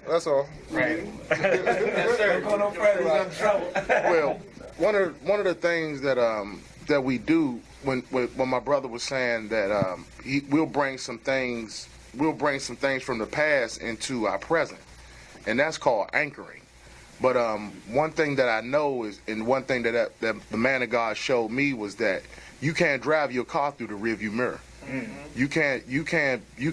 You can't do this predicated on your past. So I just know that a lot of things that I was scarred from my past, and as a result, I will bring old wounds into new wounds, and as a result, those things create newer wounds. So we got to be careful in respects to the thing that we bring to the table. You know, we got to be real careful. That, you know, you just brought up a great point that we didn't hit earlier. And coming into the marriage, we said, you know, we want to make sure everything is out in the open. But then we always see this extra piece of luggage, and you're trying to figure out, well, where did this luggage come from? Why am I carrying somebody else's wounds? She pushed it up under the bed. Is half our problems because of some other man? Wow. Yes. Yeah. Or the lack of. Not just because of some men, or the lack of men. And just like in the lack of men for our own lives. And so because of the lack of men, we created men. You know, that man might not have been right. That man might. So for most of us, like in my era, we looked at the dope boys. We looked at the dudes on the corner. You know, we looked at the pimps. You know, how they was treating their women. So women never had a voice in my era when I was growing up, to me. You know, if they try to speak back or talk back, the pimp smack them down. You know, so when I got married, I got me some baby powder. So look here. It's like, nah. That's good. Yeah. That was a good one. That's a good one, because I gotta say, my wife told me something, and it used to drive me crazy. She used to tell me two things. She says her father used to drink when he was younger, and that's what her and her mom would have arguments. So every time I would drink or something in my earlier years of marriage, and we have arguments, she would always bring that up. And then she knew about my side of the family, where, you know, my father was a Rolling Stone for a time too, you know, and so we would argue, and I would try to do the opposite on my dad, but end up being in the same room, because in the argument she'll say, "You just like your daddy," and I'm like, I ain't out here cheating. I'm here every night. I call you when I kiss you when I go to work. I call you 3 times a day. I try to do everything that I can show possible that you know that I'm faithful to you. And so now we got to get into faithfulness. How do we show, or how are we supposed to manage faithfulness with our wife? Because once we walk out the door, it's all games at the office. Everybody got that girl at the office that, you know, we all ran into it. My situation is I never put myself in a circumstance in which I can be tempted, because I know my limitations. Number one, this is my second marriage, and I strongly believe there are spiritual consequences to cheating. to being unfaithful. I really, really do. My wife also, this is her second marriage, and her husband cheated on her, in fact, walked out on her. So that's trauma and a heightened level of sensitivity that she has to deal with and that I have to deal with. So again, I never put myself in a situation when it comes to work, when it comes to meeting people that I work for. I'm not in an office or in my office one-on-one, the door closed, okay? And let's face it, we know game, okay? We know how a woman can give you a certain look, let you know she's available, you know? And I'm glad that I'm at a stage right now of my life, in my 50s, where the libido drive has diminished so much. I'm not as guided or dominated by the lower head, so to speak. You know? So that makes it easier. But there have been occasions in which I've had a client in my office and gave me the look, and right away I kind of like try to manage the situation because, let's face it, it's not worth it for that few seconds of pleasure. That's right. It's not worth it. And I don't want, been married now for 3 years, I don't want to carry around the guilt, the weight of that conviction. You know? Yes, you can take it to the grave, but guess what? I got to answer to God. And I got to look at myself in the mirror. You know? And it also helps by not putting yourself in this situation when you're able to communicate to your wife. As you said, you know her love language. You can exchange love language. Your needs are being taken care of and addressed within the confines of the marriage, the way it's supposed to be. Okay? I mean, you can't have it both ways. You can't simply turn her off and you're not getting your needs addressed, and then you go out in the world, and guess what? I'm in a situation where the woman is winking, and it's like, well, I got to do what a man got to do. No, I mean, it all starts with just maintaining my integrity, doing what I'm supposed to do with the confines of my marriage, taking care of her needs, and then my needs are taken care of. We got something over here. Yeah, and that's good words what the brother was saying. But you know, I'll throw this question out. You know, has anybody been through that? You know, where the brother was talking about after those few seconds of pleasure, that after you bust that nut, you know, you literally like, wow, what have I just done? We've all been through that. Maybe not necessarily in marriage, some in marriage. Yeah. We've all been there. I mean, let's face it. Growing up in D.C. at a certain age, it was about conquest. Get as many as you want. If you wake up in the morning at 1, you're thinking about where you're going to spend the next night, you know? But it gets old. And not to mention the fact that there's a lot of death out here in the streets, you know, as a result of living that kind of lifestyle. You know, like Paul said, like Paul said, you know, you became a man, you put away those childish things. But going back to what I said a moment ago, I'm really, really glad in my 50s, thank the Lord, that my libido has been diminished so. Because earlier, damn, you wake up, boom. you know, it's like before you're having breakfast, it's like, damn, who am I going to call later on tonight? You know, who I'm going to hang out with tonight, what party we're going. And I'm just glad that I've gotten beyond that.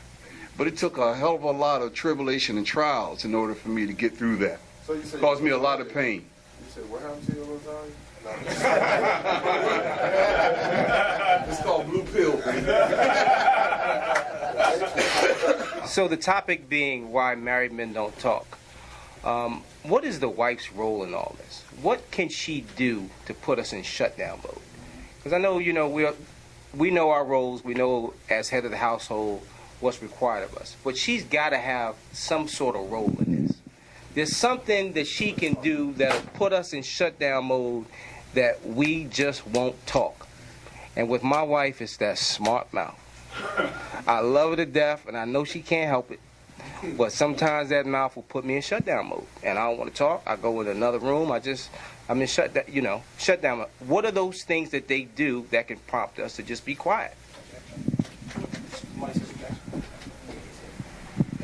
I know one thing that most time men, we don't want to be first. Well, I tell my wife, you're my wife, not my mother. You know, she'll tell me how she wants me to do something. And I'm like, what are you talking about? Well, how are you going to tell? I just saw my son just do this. You said nothing, but now you're going to come tell me how to tie my shoe? You know, so it's pretty much when they switch roles, or she forgets that she's my wife, and she becomes my mother. Yeah.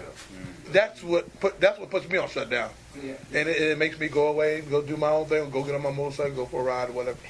But it's when she, diminishes my role as the husband and the head of the household. Is when I shut down. Yeah, for me, I don't know about y'all, but women, man, are just long-winded. So, I'm a Baltimore Ravens fan, world champion Baltimore Ravens.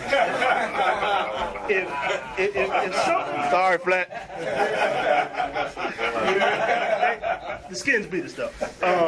If something's going on, 15 minutes before the Ravens game, it might be been on my heart or something, but I'm not going to bring it up. Because it's going to take a half hour, 45 minutes to talk about it, go back and forth and all this. So that will put me in shutdown mode until after the game. Then depending on how the game goes, then I might not feel like talking after that. Yeah. So we just push these things off, So that's part of it. Anybody else? I got something to say. Let me address that comment. I'm going to give you respect where respect is due. Kudos to Baltimore. We'll be back next year. I just want to say what puts me in shutdown mode is the fact that I decided to fire my boss probably 14 years ago, 15 years ago. And I got this thing where I love making money. And any of y'all brothers, if y'all got some ideas right now, after the session is over, stop, talk to me. We're going to make it happen. Barry will tell you, he'll tell you, because I'm all about networking. That's important. But I find out that when you're in a marriage, and I come from the entrepreneurship, and she comes from corporate America, and my wife makes good money, and I make good money too. She keeps track of all the money, which we did a little thing when we first got married where I did the bills one year, she did it the second year, she just did a little better than me. So I decided to let her do all the financing. But I'm a risk taker, and I go out and I take risks all the time. I may have started, and I got probably 3 projects going on right now with multi-level marketing. And my wife always tell me, I said, baby, if you just join me on this, because you have some, you have some skills, that I don't have, that I'm not knowledgeable about. Like she do finance, so you get on a computer, I'm not computer savvy at all. I'm on an iPad and I might finger push the iPad. She go on a computer and she like this, and she do spreadsheets and she break it down in taxes and all that stuff. She's on point. So I always try to get my wife to get on board with me. And let's make it a team, and it's going to happen. It's going to happen. Okay, babe, what you want me to do? I'm going to just give you a scenario. All right, babe, why don't you take some of these flyers to your job and just put them out. No, I ain't doing that. I'm not doing it. Well, tell one of your friends about it. Well, I got so much stuff I got to do. I get in shutdown mode because my mentality is when I bring $5,000 in the house and say, here, baby, look what I made today. Oh, she got it now. Okay, yeah, sweetheart, let me get that. It's like that. So that's my shutdown point. It's finances when it comes to that. Not finances that we're doing bad. Finances to the fact that she don't support me the way I want her to support me. Right. And it hurts me. And when it hurts me, I just, all right. And now I'm by myself. It's not working out the way I wanted to work out. Now, so you come up to me with an idea, okay, Slim, let's try this. Baby, I got another. And then she say, baby, you done started 13 businesses since we've been together. And maybe it's my fault. But if you support me on one, then maybe we can go. That's it. Hey, I understand where you're going, man. Because I run my own business and it happens. All right, so I'm an entrepreneur too, and I kind of know where you're coming from. But like my wife is great with some of those things too. Like I couldn't be able to do the stuff that I do, networking, all this stuff, without her. I delegate her as household stuff, right? And so I have consumer apps, and I know that's where her comfort zone just drops off. So it's like, you know what? It's a good idea but I don't think you're going to actually do that because that's where your comfort zone ends. But what she's great at is that she's a great cheerleader. And so from that aspect of it, that really works out well for me. We could not work together at all. I would never approach her to be like, partner with me on this, will be great. Because it's just two different personalities in that regard. But I knew where you're coming from. Yeah, and another thing too, fellas, that we have to realize that, God put us with our wives because they do have some discernment. That's right. So just because she doesn't necessarily support you on all your, she might be getting something from God that you're not getting. If she said, baby, you shouldn't do that. I don't think that's the right move. And we have to sort of, not, buck back necessarily, but kind of, hear what she's saying, kind of hear her side of things, because our wives' discernment can keep us out of a lot of trouble. She's there for a reason. Exactly. And she's our helpmate. And, I think that sometimes we just take things to it, like whether it be on the entrepreneur tip or, whether we should move here to this community or not. And when she doesn't agree, we automatically take that as disrespect, where, we really should take that as, thank you. I mean, she's looking out for the best of us. She's not necessarily saying, nope, I don't agree with you. I don't think we should do that, for the fact of just not agreeing. But to the standpoint of that, let's look at this from my perspective, this angle. Maybe you haven't thought about this, Fletch, with this, venture that you want to do. And we have to sort of, take heed to that and don't discount that. Don't discount the thoughts. And I'll say this, when you ask the question, I really don't have a problem with my wife creating a shutdown mode for me. I do have a problem when that thing that she come against me is her past, her mother, her girlfriends, and that I'm an entrepreneur too, and so her mother tells her, he crazy. He don't quit no job. How you quit a job? You go to school, you get a job. You go to work, you provide for your family. But then she amazed that the family still eat. She's still amazed, but that's not her psyche. So to me, she would speak against it based on the fear that her mother instilled in her.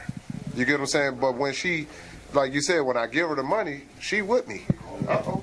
I got a question for you, because you brought up a great point, that it kind of is what is instilled in all of us. We have been all told from mama and daddy, your butt going to school, you're going to go to college, or you're going to go to the military, you're going to do one or the other, because this is what you're going to need to get in the world. But they never say, this is how you start a business, or, this, Right. And if you're not around people who is entrepreneurs like some of us in here, then maybe that wife is your backing, because that's what she knows. That's what she's been told from her family. School. That's what you need. Right. I mean, like now, like I said, like I'm saying, like now. So now I made another venture, one of the biggest ventures in my life, and she was, and I told her, and she said, "I'm with you, baby." But before, I could never go to her with that, because I was gonna hear more fear. It takes faith to be an entrepreneur. You got to step out on faith. It ain't no water. It's water. It ain't no concrete. So it ain't nothing guaranteed. So in the end, you believe in something. You believe in you're gonna create concrete. But to her, she see the water and she afraid. So now we got this little saying. She called herself a water walker, because she walk on water with me. But when I'm with her alone, it is. But whenever she gets back, just like if I say I want to be, if I go to the wrong friends and I'm saying I'm gonna be faithful to my wife, those friends gonna influence me in another direction. But when she says I'm gonna be with my husband, if she got issues in her marriage, her girlfriend got issues, this person got issues, her mother divorced, her sister, all these things that's going on in her own psyche. I'm challenged by that, not my wife. Right. You get what I'm saying? So I got you. All right, you good? All right, I got it. Sick of the backstabbing. And so I said, I'm going out on my own. And I told the wife, we had this conversation. She says, I got you 100%. Let's go to work. Right. And that made me happy. And then next thing you know, she started going through, a year later, she started going through the backstabbing at work, not getting a raise, giving it to some young kid who just grew up, you know, somebody friend of a friend. And I said, well, listen, you always talking about business. Why don't you just come in? We got the licenses. Just come in with me. Let's make it happen. And so she decided to do it. And so it's one of those things is they help you from the back end, and then sometimes it takes them just a little bit longer to get it. But once they get it, and they get to understand it, because they really don't see the whole thing that you see. They don't see your vision. Sometimes, even as husbands, we have visions for our family and where our family wants to go. However, it takes them a little longer. They want to sit back and watch because they are protective. They say, well, I got to make sure we got health insurance for the kids and everything. If you're going to do all that, you know, I'm going to let you go and do you, but I'm going to sit back here. And then instead of you saying, come on, baby, walk with me, and then see what it is. But I see the monkey wrench up. I see the monkey wrench. You got to throw it out there. You got to come closer. All right. I'm coming in. And this is my final monkey wrench of the evening, fellas. And I'll go ahead and throw it on out there. Now, the brother was talking about faith, and this guy's talking about vision. But do married men talk to God? I mean, we've been talking around and talking about God, but do married men talk to God, and does God talk back? So that's like a two-part question. Do married men talk to God, and does God talk back? You know, I think the question you should be asking, do the married men in here talk to God? See, it depends on who it is, because not all married men believe in God. Say that. So really, if you do talk to God, I believe, and you put God in your relationship, it'll last. That's why mine has lasted. My wife and I, we actually, if I go back to when we were 18 years old, I remember doing an application, sitting in my dorm room, and just playing. I really wanted her real bad. So I put I made the application and left it up there for her to fill it out, and she in turn did the same thing. And one of the things on there, one of the questions was, what is your faith? What are some of the things you want in life? What are some of your goals? And the reason we hooked up was because we both come from a family that we were raised in church. Our parents, her father was a deacon, my father was a deacon. We both wanted to. We were in college, so we wanted education. What's important to you? How many kids do you think you want to have? And I went to college solely so I could. One of the things I said, I'm not going to church while I go to college. Went out, party like I don't know what, Sunday morning or Saturday night before we go in. She's like, "You going to church in the morning?" I'm going to church. I'm sleeping it in. Yeah. Well, the first night I didn't go, but then I found out. He said, "Well, we're going to church in the morning." So I started going to church in college. So, you know what I'm saying? So that was something that drew us together because we had the same faith, and all the way through our relationship, all the years we've been together, everywhere we went. I don't care if we was in Sicily or if we was in Japan or wherever, Hawaii. We always found a church. And then when I came here. And I used to go to Andrews Air Force Base, Glendale Baptist, Glen Arden, all that stuff. I was trying to pull away again. Trying to pull myself away from it. Babe, go ahead to church. On your way back, get me a six-pack. You know what I'm saying? But then my kids, my children was watching. They were watching me. And my daughter was like, Dad, we learned in church that you don't go to drink and drive. I'm outside washing my car, man, gotten it looking good and everything. I'm going to go take me a ride after I get it cleaned up. And, then I thought, you know what, man, my kids are watching me. Mom's going to church. I'm not. And they know it. Well, you know what? So we started going to church. Next thing you know, we joined the church. You know what I'm saying? And now, like I said, I'm the one I'm the chairman of my deacon board in my church. Okay? So my kids watch us, and they know that God is in our life. And because God is in our life, our relationship, my wife and myself, relationship flourishes. So the question shouldn't be, God, do married men talk to God? Do these married men talk to God? And because you're talking to God, is your relationship working? I believe because I'm talking to God, that's why my relationships work. You have to put God in the relationship.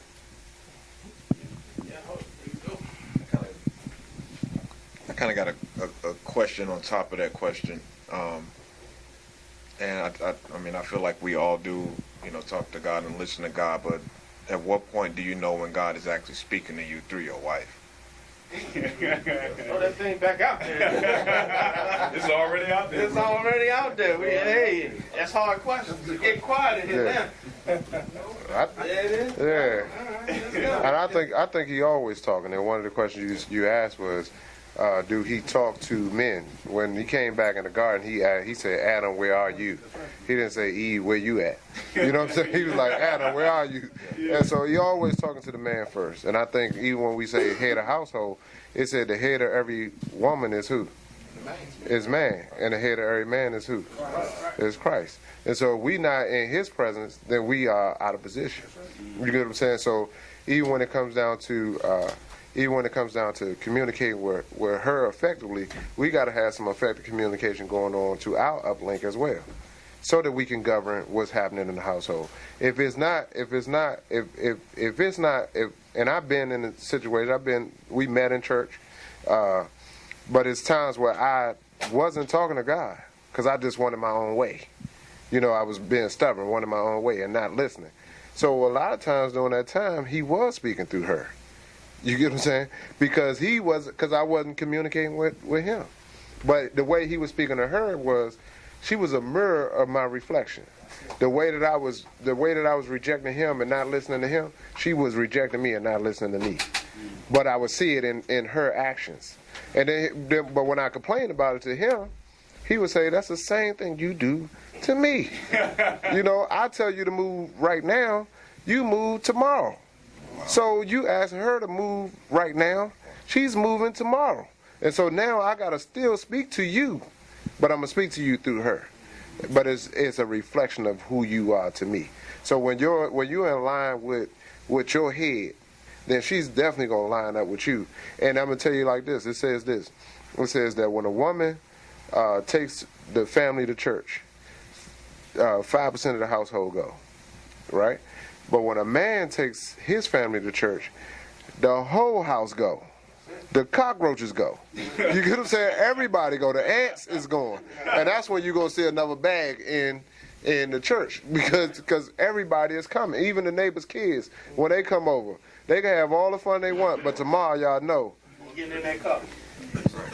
So I'll make an absolute statement and say, yes, God will speak to the wife, he'll speak to the dog, he'll speak to the kids, just like he spoke to a donkey in the Bible. So I think to answer your question more specifically is how you know is that it's going to line up first with his word. Everyone good? Any more questions? Yeah, here we go. I got one final question, fellas. And the monkey wrench is already out there, so no need to me throw it out again. But my final question is this. How many of you guys have a son? Me included. I've got an 8-month-old, and I've got 2 daughters as well. But with regard to your son, do you think that the way you're raising him, will he be a married man that does talk or doesn't talk? I hope mine talks. We go just like you said. When I'm in the car, they in the car. When I'm in church, they in church. Even when I'm not in church, they better be going to church. So I try to teach them that. I think for me, my son is like his mother. Couldn't I? She's more of a quiet type. She's the shut down one, and he tends to be like her in that aspect where he'll shut down. He'll keep everything introvert. But I was an introvert till about 23, 24 years old. I was a quiet dude. No one, like right now, this is not a part of my wiring. You know what I'm saying? I'm doing this is the Holy Spirit. You feel what I'm saying? That causes me to come out of my comfort zone and speak. You know, it's easy for me to sit back in the cut like this and observe everything, and then maybe talk to 1 or 2 guys that I'm familiar with. Versus talking to a whole group of guys like right now. But for my son, I communicate with him. I talk to him. But I think he still has some growing to do in that aspect of him coming out of his comfort zone and out of himself. And a lot of times, especially with me dealing with youngins, a lot of times they don't know how to communicate the emotions that they feel, or articulate what they're going through, at the age that they're at. So, for my son, I got two sons actually, a 17-year-old and 11-year-old. So, but my 11-year-old, he's totally different. I think that each child has a different personality, and I have to learn. I'm learning to deal with them each in a different way, So. And I say, for me, I'm making sure that he does that. One of the things I do, I know we talked about church, but church is us. That's right. And so if I can't communicate what he's feeling. If I made him mad, then express how I made you mad. Don't just, he man, I don't need to know that. I need to know what was that behind. Because daddy didn't mean that. You get him, or if daddy did mean to do that, that's not the way he, I don't want you to go into your idle mind as a devil's workshop. So I don't want him going into his own mind with his own, coming up with his own conclusions. So what we do is we create the weekly Bible studies, and we create the weekly family meetings. And they call the family meetings, even when I don't want to. I got a 9-year-old daughter as well.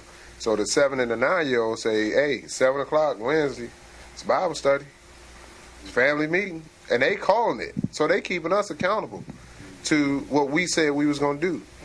And as a result, they actually teaching us. So even when we talk about married men don't talk, last week my daughter was saying, we had this saying, when the sun is out and it rains, then the family used to say the devil's beating his wife. The devil beating his wife. And they went around this tradition for a long time. So last week my daughter, who's 9, said, there's no way the devil could be beating his wife. Who would want to be married to him? He's like, who would want to be married to him? He know nothing about marriages. And I was like, 9. That's my first time hearing that. I'm 40. I've been hearing for 40 years, the devil beating his wife. And this 9-year-old said that, but if we didn't create that environment. Can I ask one question though? I got a question. Yeah, how many guys pray with their wife? Yeah, just started. Yeah. Because you want me to tell you something? I'm like you in a sense, I don't know how long it's been, but for me, what I realized, I can pray separate, just like we don't communicate to our wife. We don't pray with her. You know what I'm saying? But what I realized, I needed God to intervene. Like when we could be in a heated discussion, you know what I'm saying, or argument, but we have to stop and pray and say, God, we need heaven to interfere in this earthly situation that we have. But if we don't stop and bring God with her, grab her hands, baby, come on, let's pray right now. This thing get heated sometimes because her flesh involved, my flesh involved. That thing could get heated. So what I had to learn is to pray with her, to pray over her, because first of all, we are the priests of our household.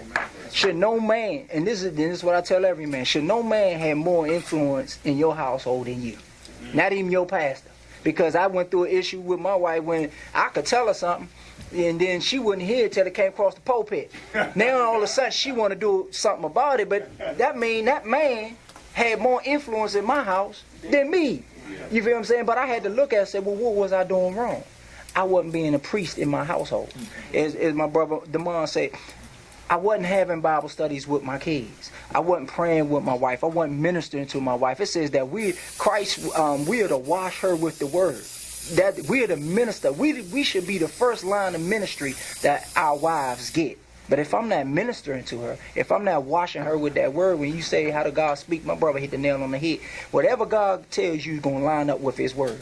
If I'm not in his word, then I won't even know if he's speaking. You know what I'm saying? Or I just think it's a gut feeling, so I'm running with the gut feeling I got. You know what I'm saying? But then to find out that God ain't even, like a brother told me, this prime example, dude told me one time, yeah, God told me this was my wife right here. He get married to her. 6 months later, you know what he tell me? God said she ain't the one for me. You know what I'm saying? So now I'm like, brother, you schizo, you bipolar, something just ain't sounding right, because the word that I read, that ain't the God I know. You feel what I'm saying? So we have to know God's character, and we only going to know his character by getting in his word. help me get an increase and so forth and so on, take care of my kids and everything, and then jump up and you're on your way. Well, in a relationship, and that's a sign of how our natural relationships work too, because if we can't sit there and have dialogue, it's not a true relationship.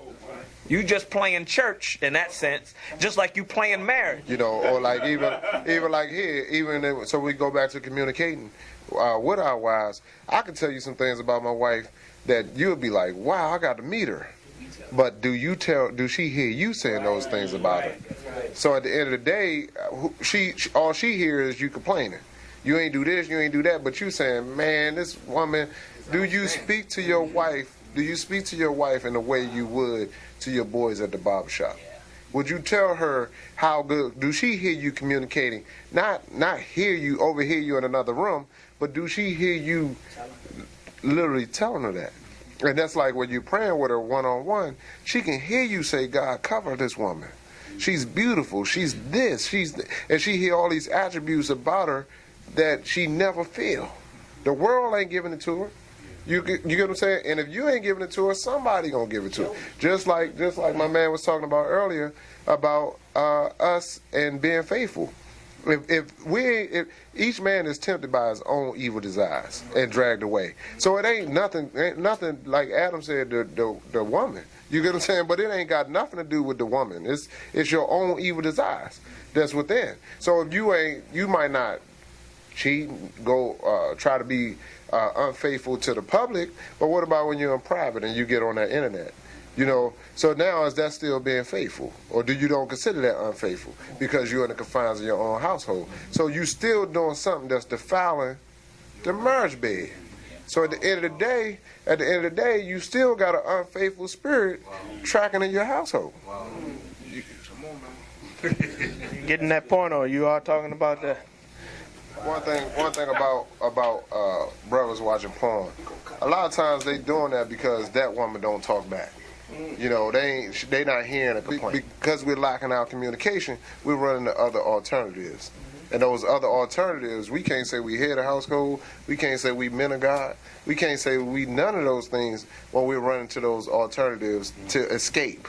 Because who's leading us there? Now, are we listening at that point? And like I was just saying, my daughter said, "How can Satan be married? He knows nothing about marriage. But why is households looking like hell?" That's it.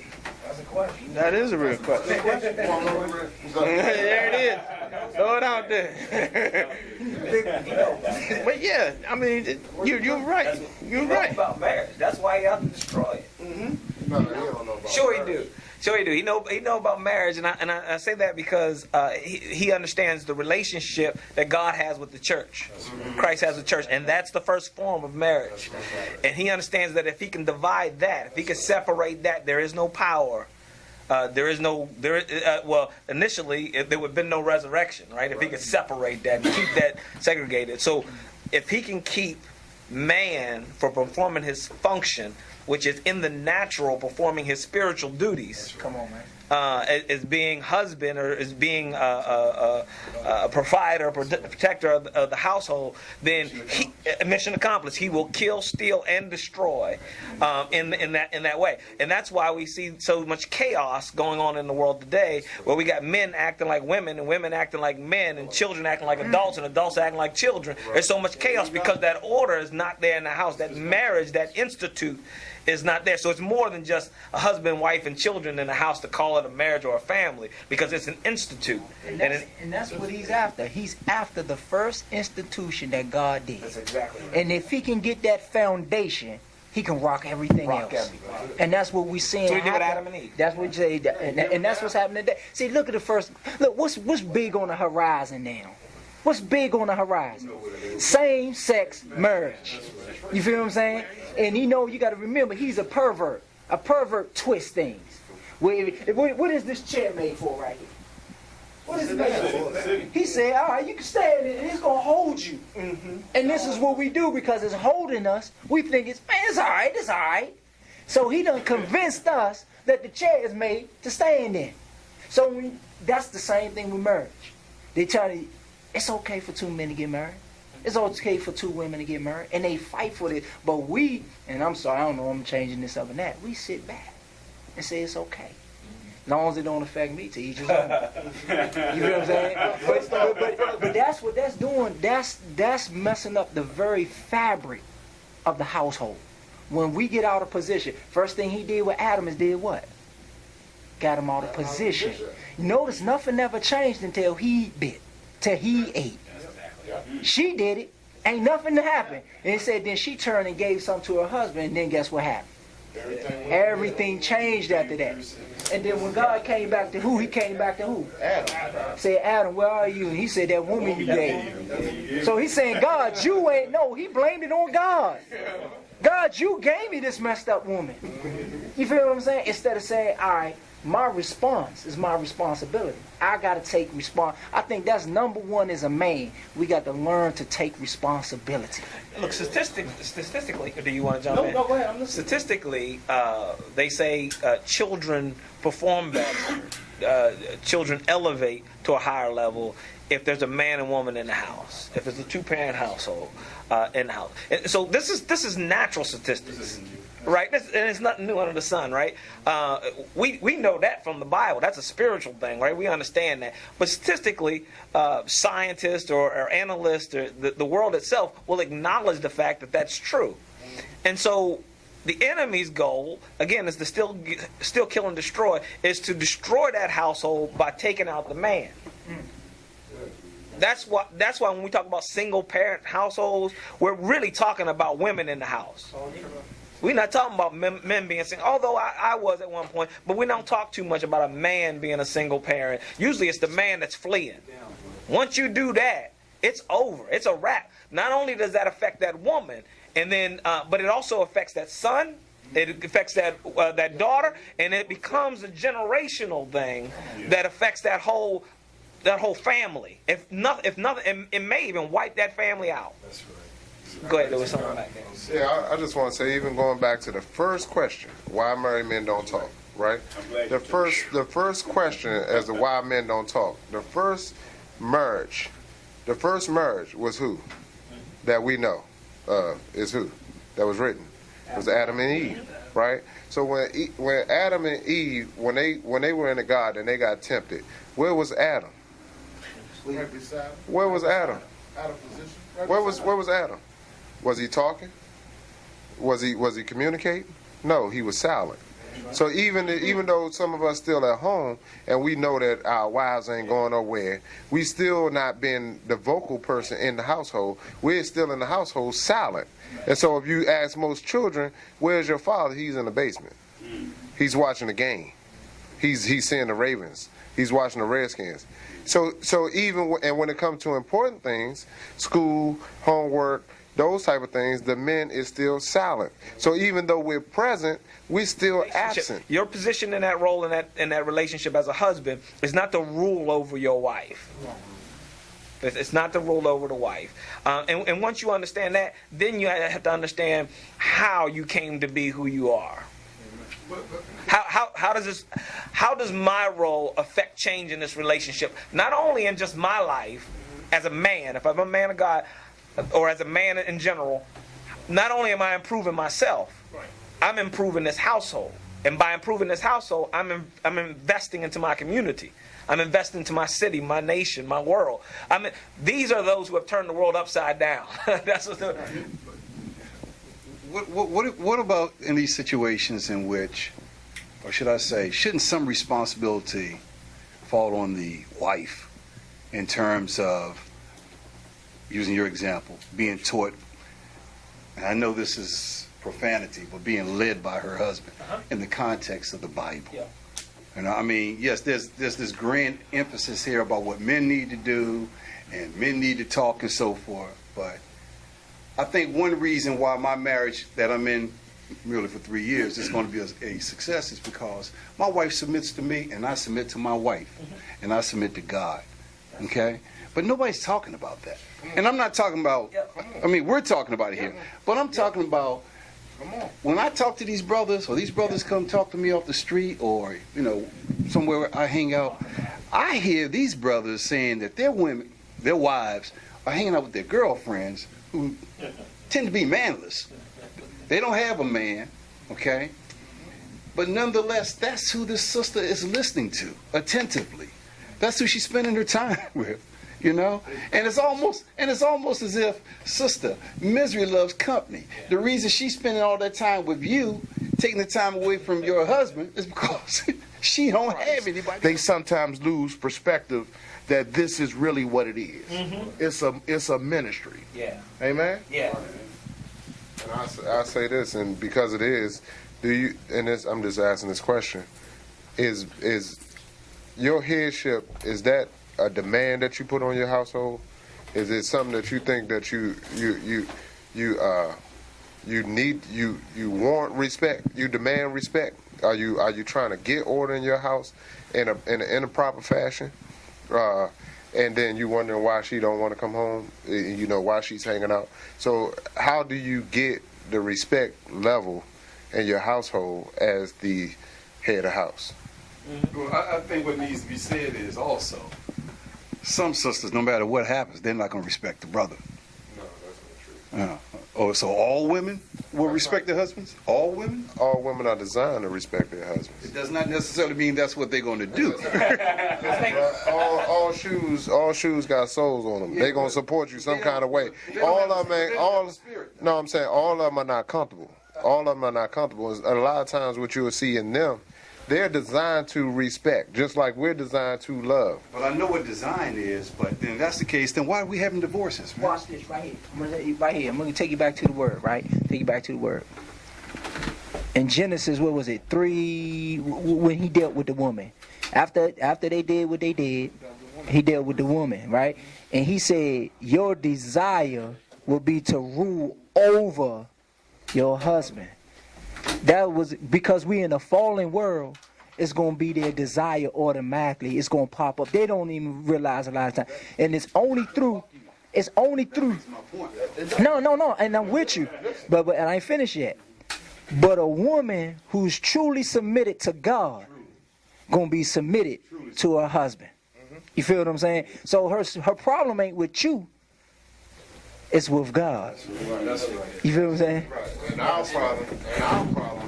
our problem ain't with her. It's with God. So it's with God. So the whole thing is when I say we're designed in a certain way, they're designed in a certain way. So we can't use estimated statements like always or they'll never do that, because then you saying what you going back home to. You vilifying this. We got all this good wisdom today.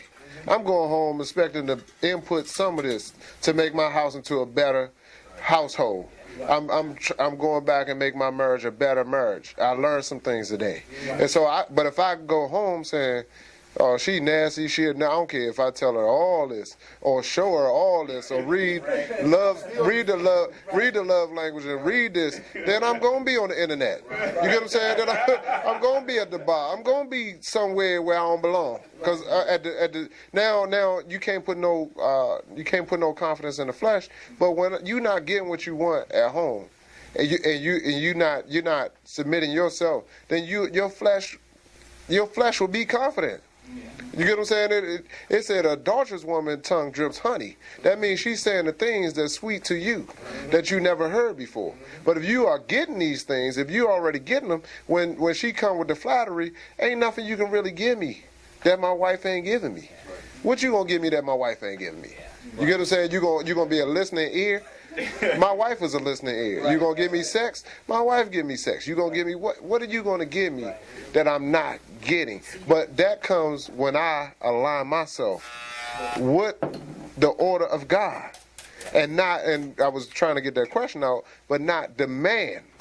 I always wanted to demand, look, I'm the man. You don't talk to me like that. You know, and not demand, but earn by modeling a character that's worthy of respect. I think I want to go back to what you were talking about, women being responsible for some things, because I think they own some responsibility within the relationship. They're responsible for not going out and getting outside influences into the relationship, not going out and cheating on. I mean, she has her role, right? Woman, be submissive unto your husband as unto the Lord. She has her responsibility, but there's a difference between the responsibility and the accountability in that relationship, and that man is accountable for what goes on in there. The kids have a responsibility, the wife has a responsibility, and whatever else is going on has responsibility in it, but then the man ultimately is accountable as the CEO, as the pastor or whatever of that house. If it goes down, it's because you failed the family, not because not because she didn't cook, not because she didn't clean, not because the kids didn't bring home A's. Ultimately, it's because you weren't on your watch. And when you're on that wall as a watchman on the wall, you're saying, not on my watch is what you're saying. This is not going to happen. All I can do is train you up and teach you. I'm talking about for the kids. All I can do is teach you. From the wife's perspective, all I can do is be a good influence and a good leader and show you how to respond to some of these challenges that we have in our lives. Let you cry on my shoulders. But then my overarching goal is not to argue with you, is not to fuss with you, but if the kids run out of there and they do something incorrect, I'm not taking on I mean, after they reach a certain age, obviously, they go out there and they act like my son now. Somebody was talking about, Rodney was talking about being an example. Will he be able to talk in the house? I can say he's been trained that way. I know my son will be 20 in a couple months, and he out there talking about, he got all these girls, and he doing all this. That he didn't learn that from me. He only know me with one woman, right? So he didn't get all that from me. But you don't have to train nobody to do stupid. And, that's a part of it. We're born in sin, shaven iniquity as a part of our. But as a man, my job is to teach. But as a good leader, you have to have a mentor. And you have to have some mentorees to really consider yourself a leader. Somebody has to be influenced by you and want to learn from you and get up underneath you and follow you and study you or what have you. But at the same time, you have to be that person also who's not afraid to come to a setting like this and learn from a Tony, learn from a Rodney, learn from others within the circle and say, I want to learn from you because I know there's some things in your relationship that's going right, that's not going right in my relationship. I've said this often about like money. Somebody bring up the money in the relationship and they were like, this, that, and the other. And then they talk about me and Rodney being on the same page and say, oh, yeah, you guys are perfect or whatever. I said, no, that part of my relationship is working. We keep talking.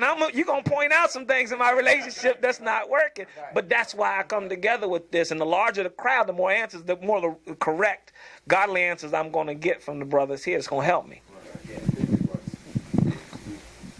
In respect to my man question about demanding respect from your wife, one thing I've learned is that you can demand respect through actions and never have to verbally demand anything.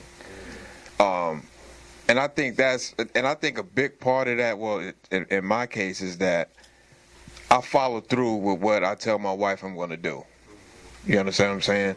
It may take a while, and I don't say it's going to be next week, but like when we first got married, I'll go back to even when we were dating.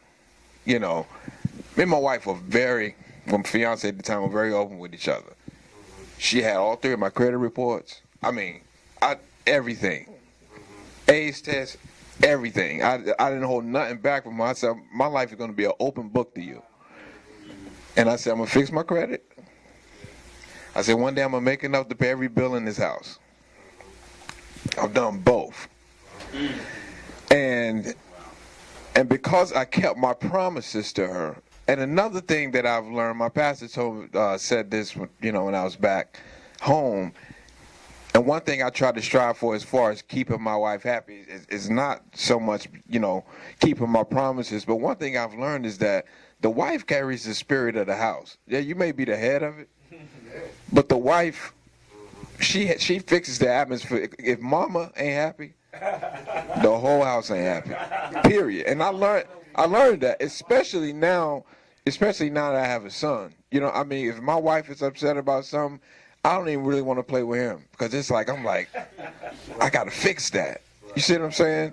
So, but I've learned that this, like, I live in Raleigh for y'all that don't know. I came up here from Raleigh.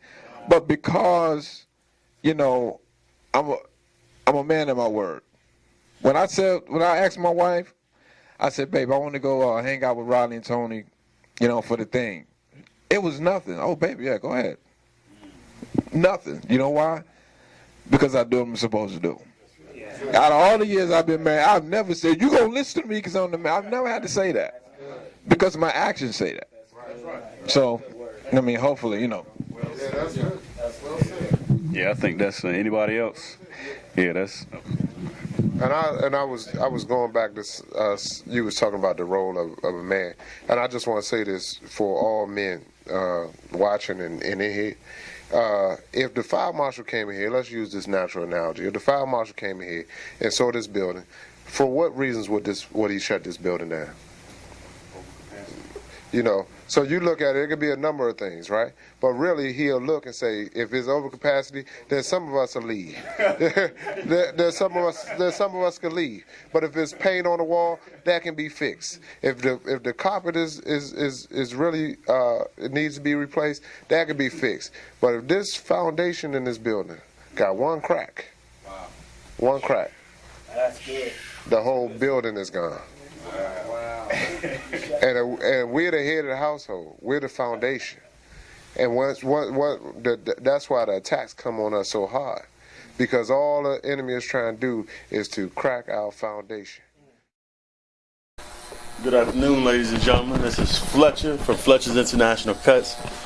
I just want to thank the brothers for coming out this evening. Householdstress.com. First of all, let me give you my location, who I am, and how I got started in this industry. My name is Robert Fletcher. I've been cutting for about 25 years. I've been in Waldorf, Maryland for about 11 years. How I started this particular business was I had an idea. And this wasn't my profession. This is just one of my hobbies. When I came down to Waldorf, I didn't know anybody. And everything that I've been doing so far has been word of mouth.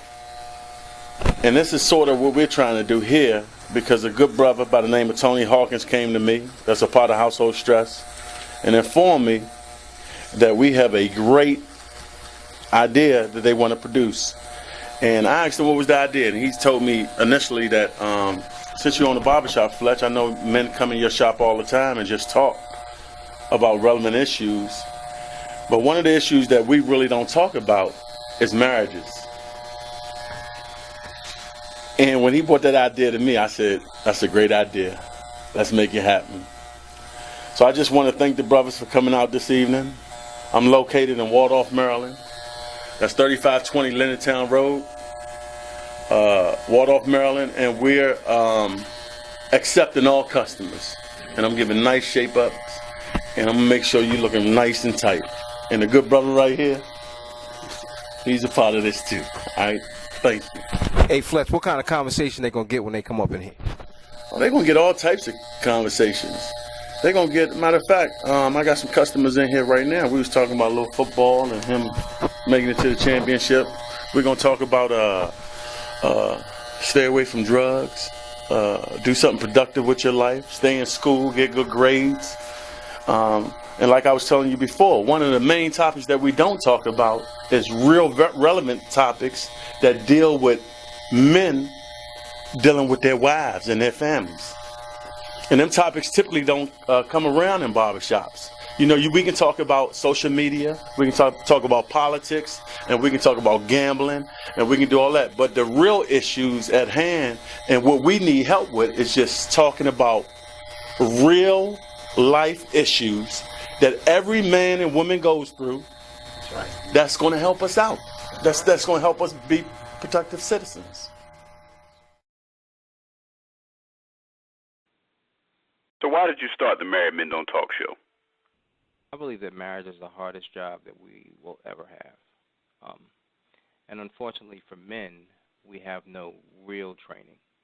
There's no manual, there's no YouTube video you can watch, there's no nothing. We can follow the footsteps of our father if those are good footsteps to follow. We need people to talk to. We need other men. We need other members of our peers to talk to so we can find out what worked for them. Try to go at it alone is when failure creeps in. Too many things going on in the world right now that's already against us as men, and we need to find a way to get help so we can succeed at being better husbands. And better fathers. Better fathers as well. So what's your secret? I mean, how do you get married men to talk? Married men don't talk. How do you get married men to talk? What's your secret, bro? I don't really know if it's a secret, but what I will say is when they're in the companies of someone else that says, I understand what you're going through, I've been there. Now they know that they're not the only person dealing with whatever issue that they may be dealing with, then it compels them to talk and confide and go deeper and deeper and get more information. But when you're around people that all they're talking about is barbecues, sports, and Home Depot or whatever the case may be, you're not going to get the opportunity to talk about things that are important to you that's in your marriage, because it can also be a sign of weakness. And how long have you been doing this, bro? I mean, we're going on 5 years. Wow. But a lot of people may say, you've been doing this 5 years, and a lot of people may say, what makes you so qualified to speak on this thing called marriage? I mean, did you go to school? Do you have training? You got degrees on your wall? I mean, what makes you an expert on marriage? The funny part is I'm not. I'm not an expert. I'm a participant. I learn just like they learn. All I do is arrange the meeting. What we do at Household Stress is we just arrange the meeting, and men know that they can come to a judgment-free zone, a place where they're going to meet, like I said, people that have been through what they're going through, be able to let their hair down and talk about it, and just get some solid answers in reference to what they need. And where does God fit into all of this? Does God have a role into what you're doing? Well, no. It's kind of funny that you asked that question, because you are also a moderator. So let me flip that question back to you, sir. Okay. How does God have a role in this? One thing I'll say, as far as it helps us, as God say, His yoke is easy, the burden is light. And I'll say that it helps us to show up every week, and it gives us the patience, to deal with our wives and to deal with our children, to make sure that we, keep this thing going, to keep our marriage healthy, keep our families healthy, because the family is the cornerstone of society. So we have to make sure that the devil doesn't infiltrate what we have, which is our family. And, God plays a big part in what we do, because it allows us to come together on the same page, because we're not necessarily all like-minded. So, I would say that God plays a huge part, and He's like our resident member, if you would. I do, and I understand. Now, you came into Household Stress in the beginning, and you not only came in as a participant, but you came in as a member, now executive leader. And what was your drive? What was your passion about this thing to make you take it to the next level in your life? Yeah, I say for me, when I came aboard, I needed it for different reasons. I had a wife and 2 young daughters, so I had 3 females in the house. So I didn't have an opportunity to build with brothers, as it relates to marriage or fatherhood or family or anything on that level. Number one, because I didn't have time. I have a career, just like I said, I got a wife and 2 small children, so I can't meet you anywhere because my time is already occupied with extracurricular activities, be they mine, be they my wife's, be they my children's. So I'm already tied up. So any free time, I really can't use that I got to use that free time to, reconnect with the family. But at the same token, it wasn't an outlet for me to express myself as a man, as a husband, as a father with these three beautiful ladies in the house. They couldn't relate. So I mean, when I got involved with household stress, with the Married Men Don't Talk show, I mean, it was different for me. I needed an outlet, you know, just to talk to some brothers that's on my level, that's dealing with this thing, you know, marriage and parenthood and all that, the whole nine. Because before I didn't have that. Gotcha. And would you say that your marriage has been different as your marriage changed because of your participation and your involvement with household stress? Absolutely, and twofold. I think it changed. You know, initially it was kind of rough because it is a weekly commitment. You know, doing the show every Tuesday. I mean, it's rough. You have to build that into your schedule, and I already had a hectic schedule, so just building in another night, you know, it was a bit tough. But over time, it got better, and you know, my wife knows, and that on Tuesday nights is showtime. So you know, it's built into our schedule now. So she expects that, and thankfully, the show was after my kids go to bed, so they're already tucked away. So I can be free to, you know, just go to my man cave and just build with my brothers. Gotcha. And who would you say is a qualified participant for what we do? I would say probably any married man, and I'll even go further and say any man, because I wish I had this thing. I've been married almost 14 years, bro, so I wish I had this thing on this outlet on day one, but I didn't have it until year 9 or 10, you know, in my marriage. So it was so much that I've learned over the last 4 or 5 years that, you know, I wish I would have known. I wouldn't have made the mistakes. I wouldn't have had the fallouts or the arguments or the disagreements if I knew all of this information, you know, about marriage and about different issues that may come up, if I knew that going in. So I would say, you know, number one, you know, any married man, and number two, if you ever want to get married, or if you're divorced and you want to get remarried, you know, it really doesn't matter. If you're a man and you want to find out, you know, how to better yourself as a man, number one, and then ultimately to be a better husband, better father. I mean, whatever. It's just it's gonna build you all around. Gotcha. I got a closing statement. I was watching a talk show. I don't even know. It may have been Oprah. It could have been Wendy Williams. I don't know who it was. But Will Smith was on this particular show doing an interview with family and his wife. He made the most profound statement that we have made it our own. That if divorce is an option, you will get divorced. That's always stuck with me, and you hear me say it all the time. And if divorce is an option, you will get divorced. You haven't exhausted all the options. So here's an option, householdstress.com. Married, divorced, getting married, single, whatever the case may be, we've got room for you. It's a judgment-free zone. Come join us. Hope you enjoyed the video.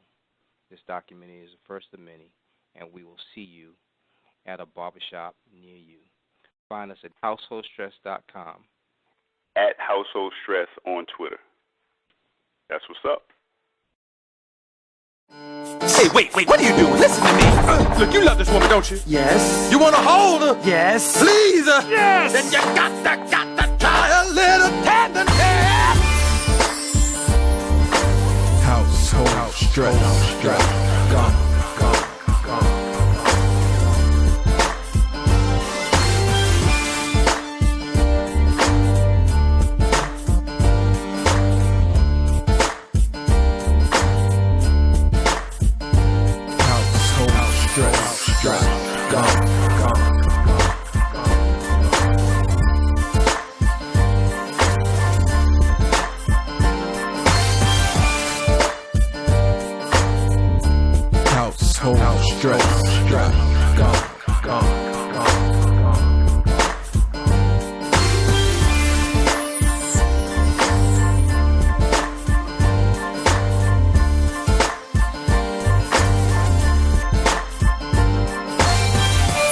household stress. Gone.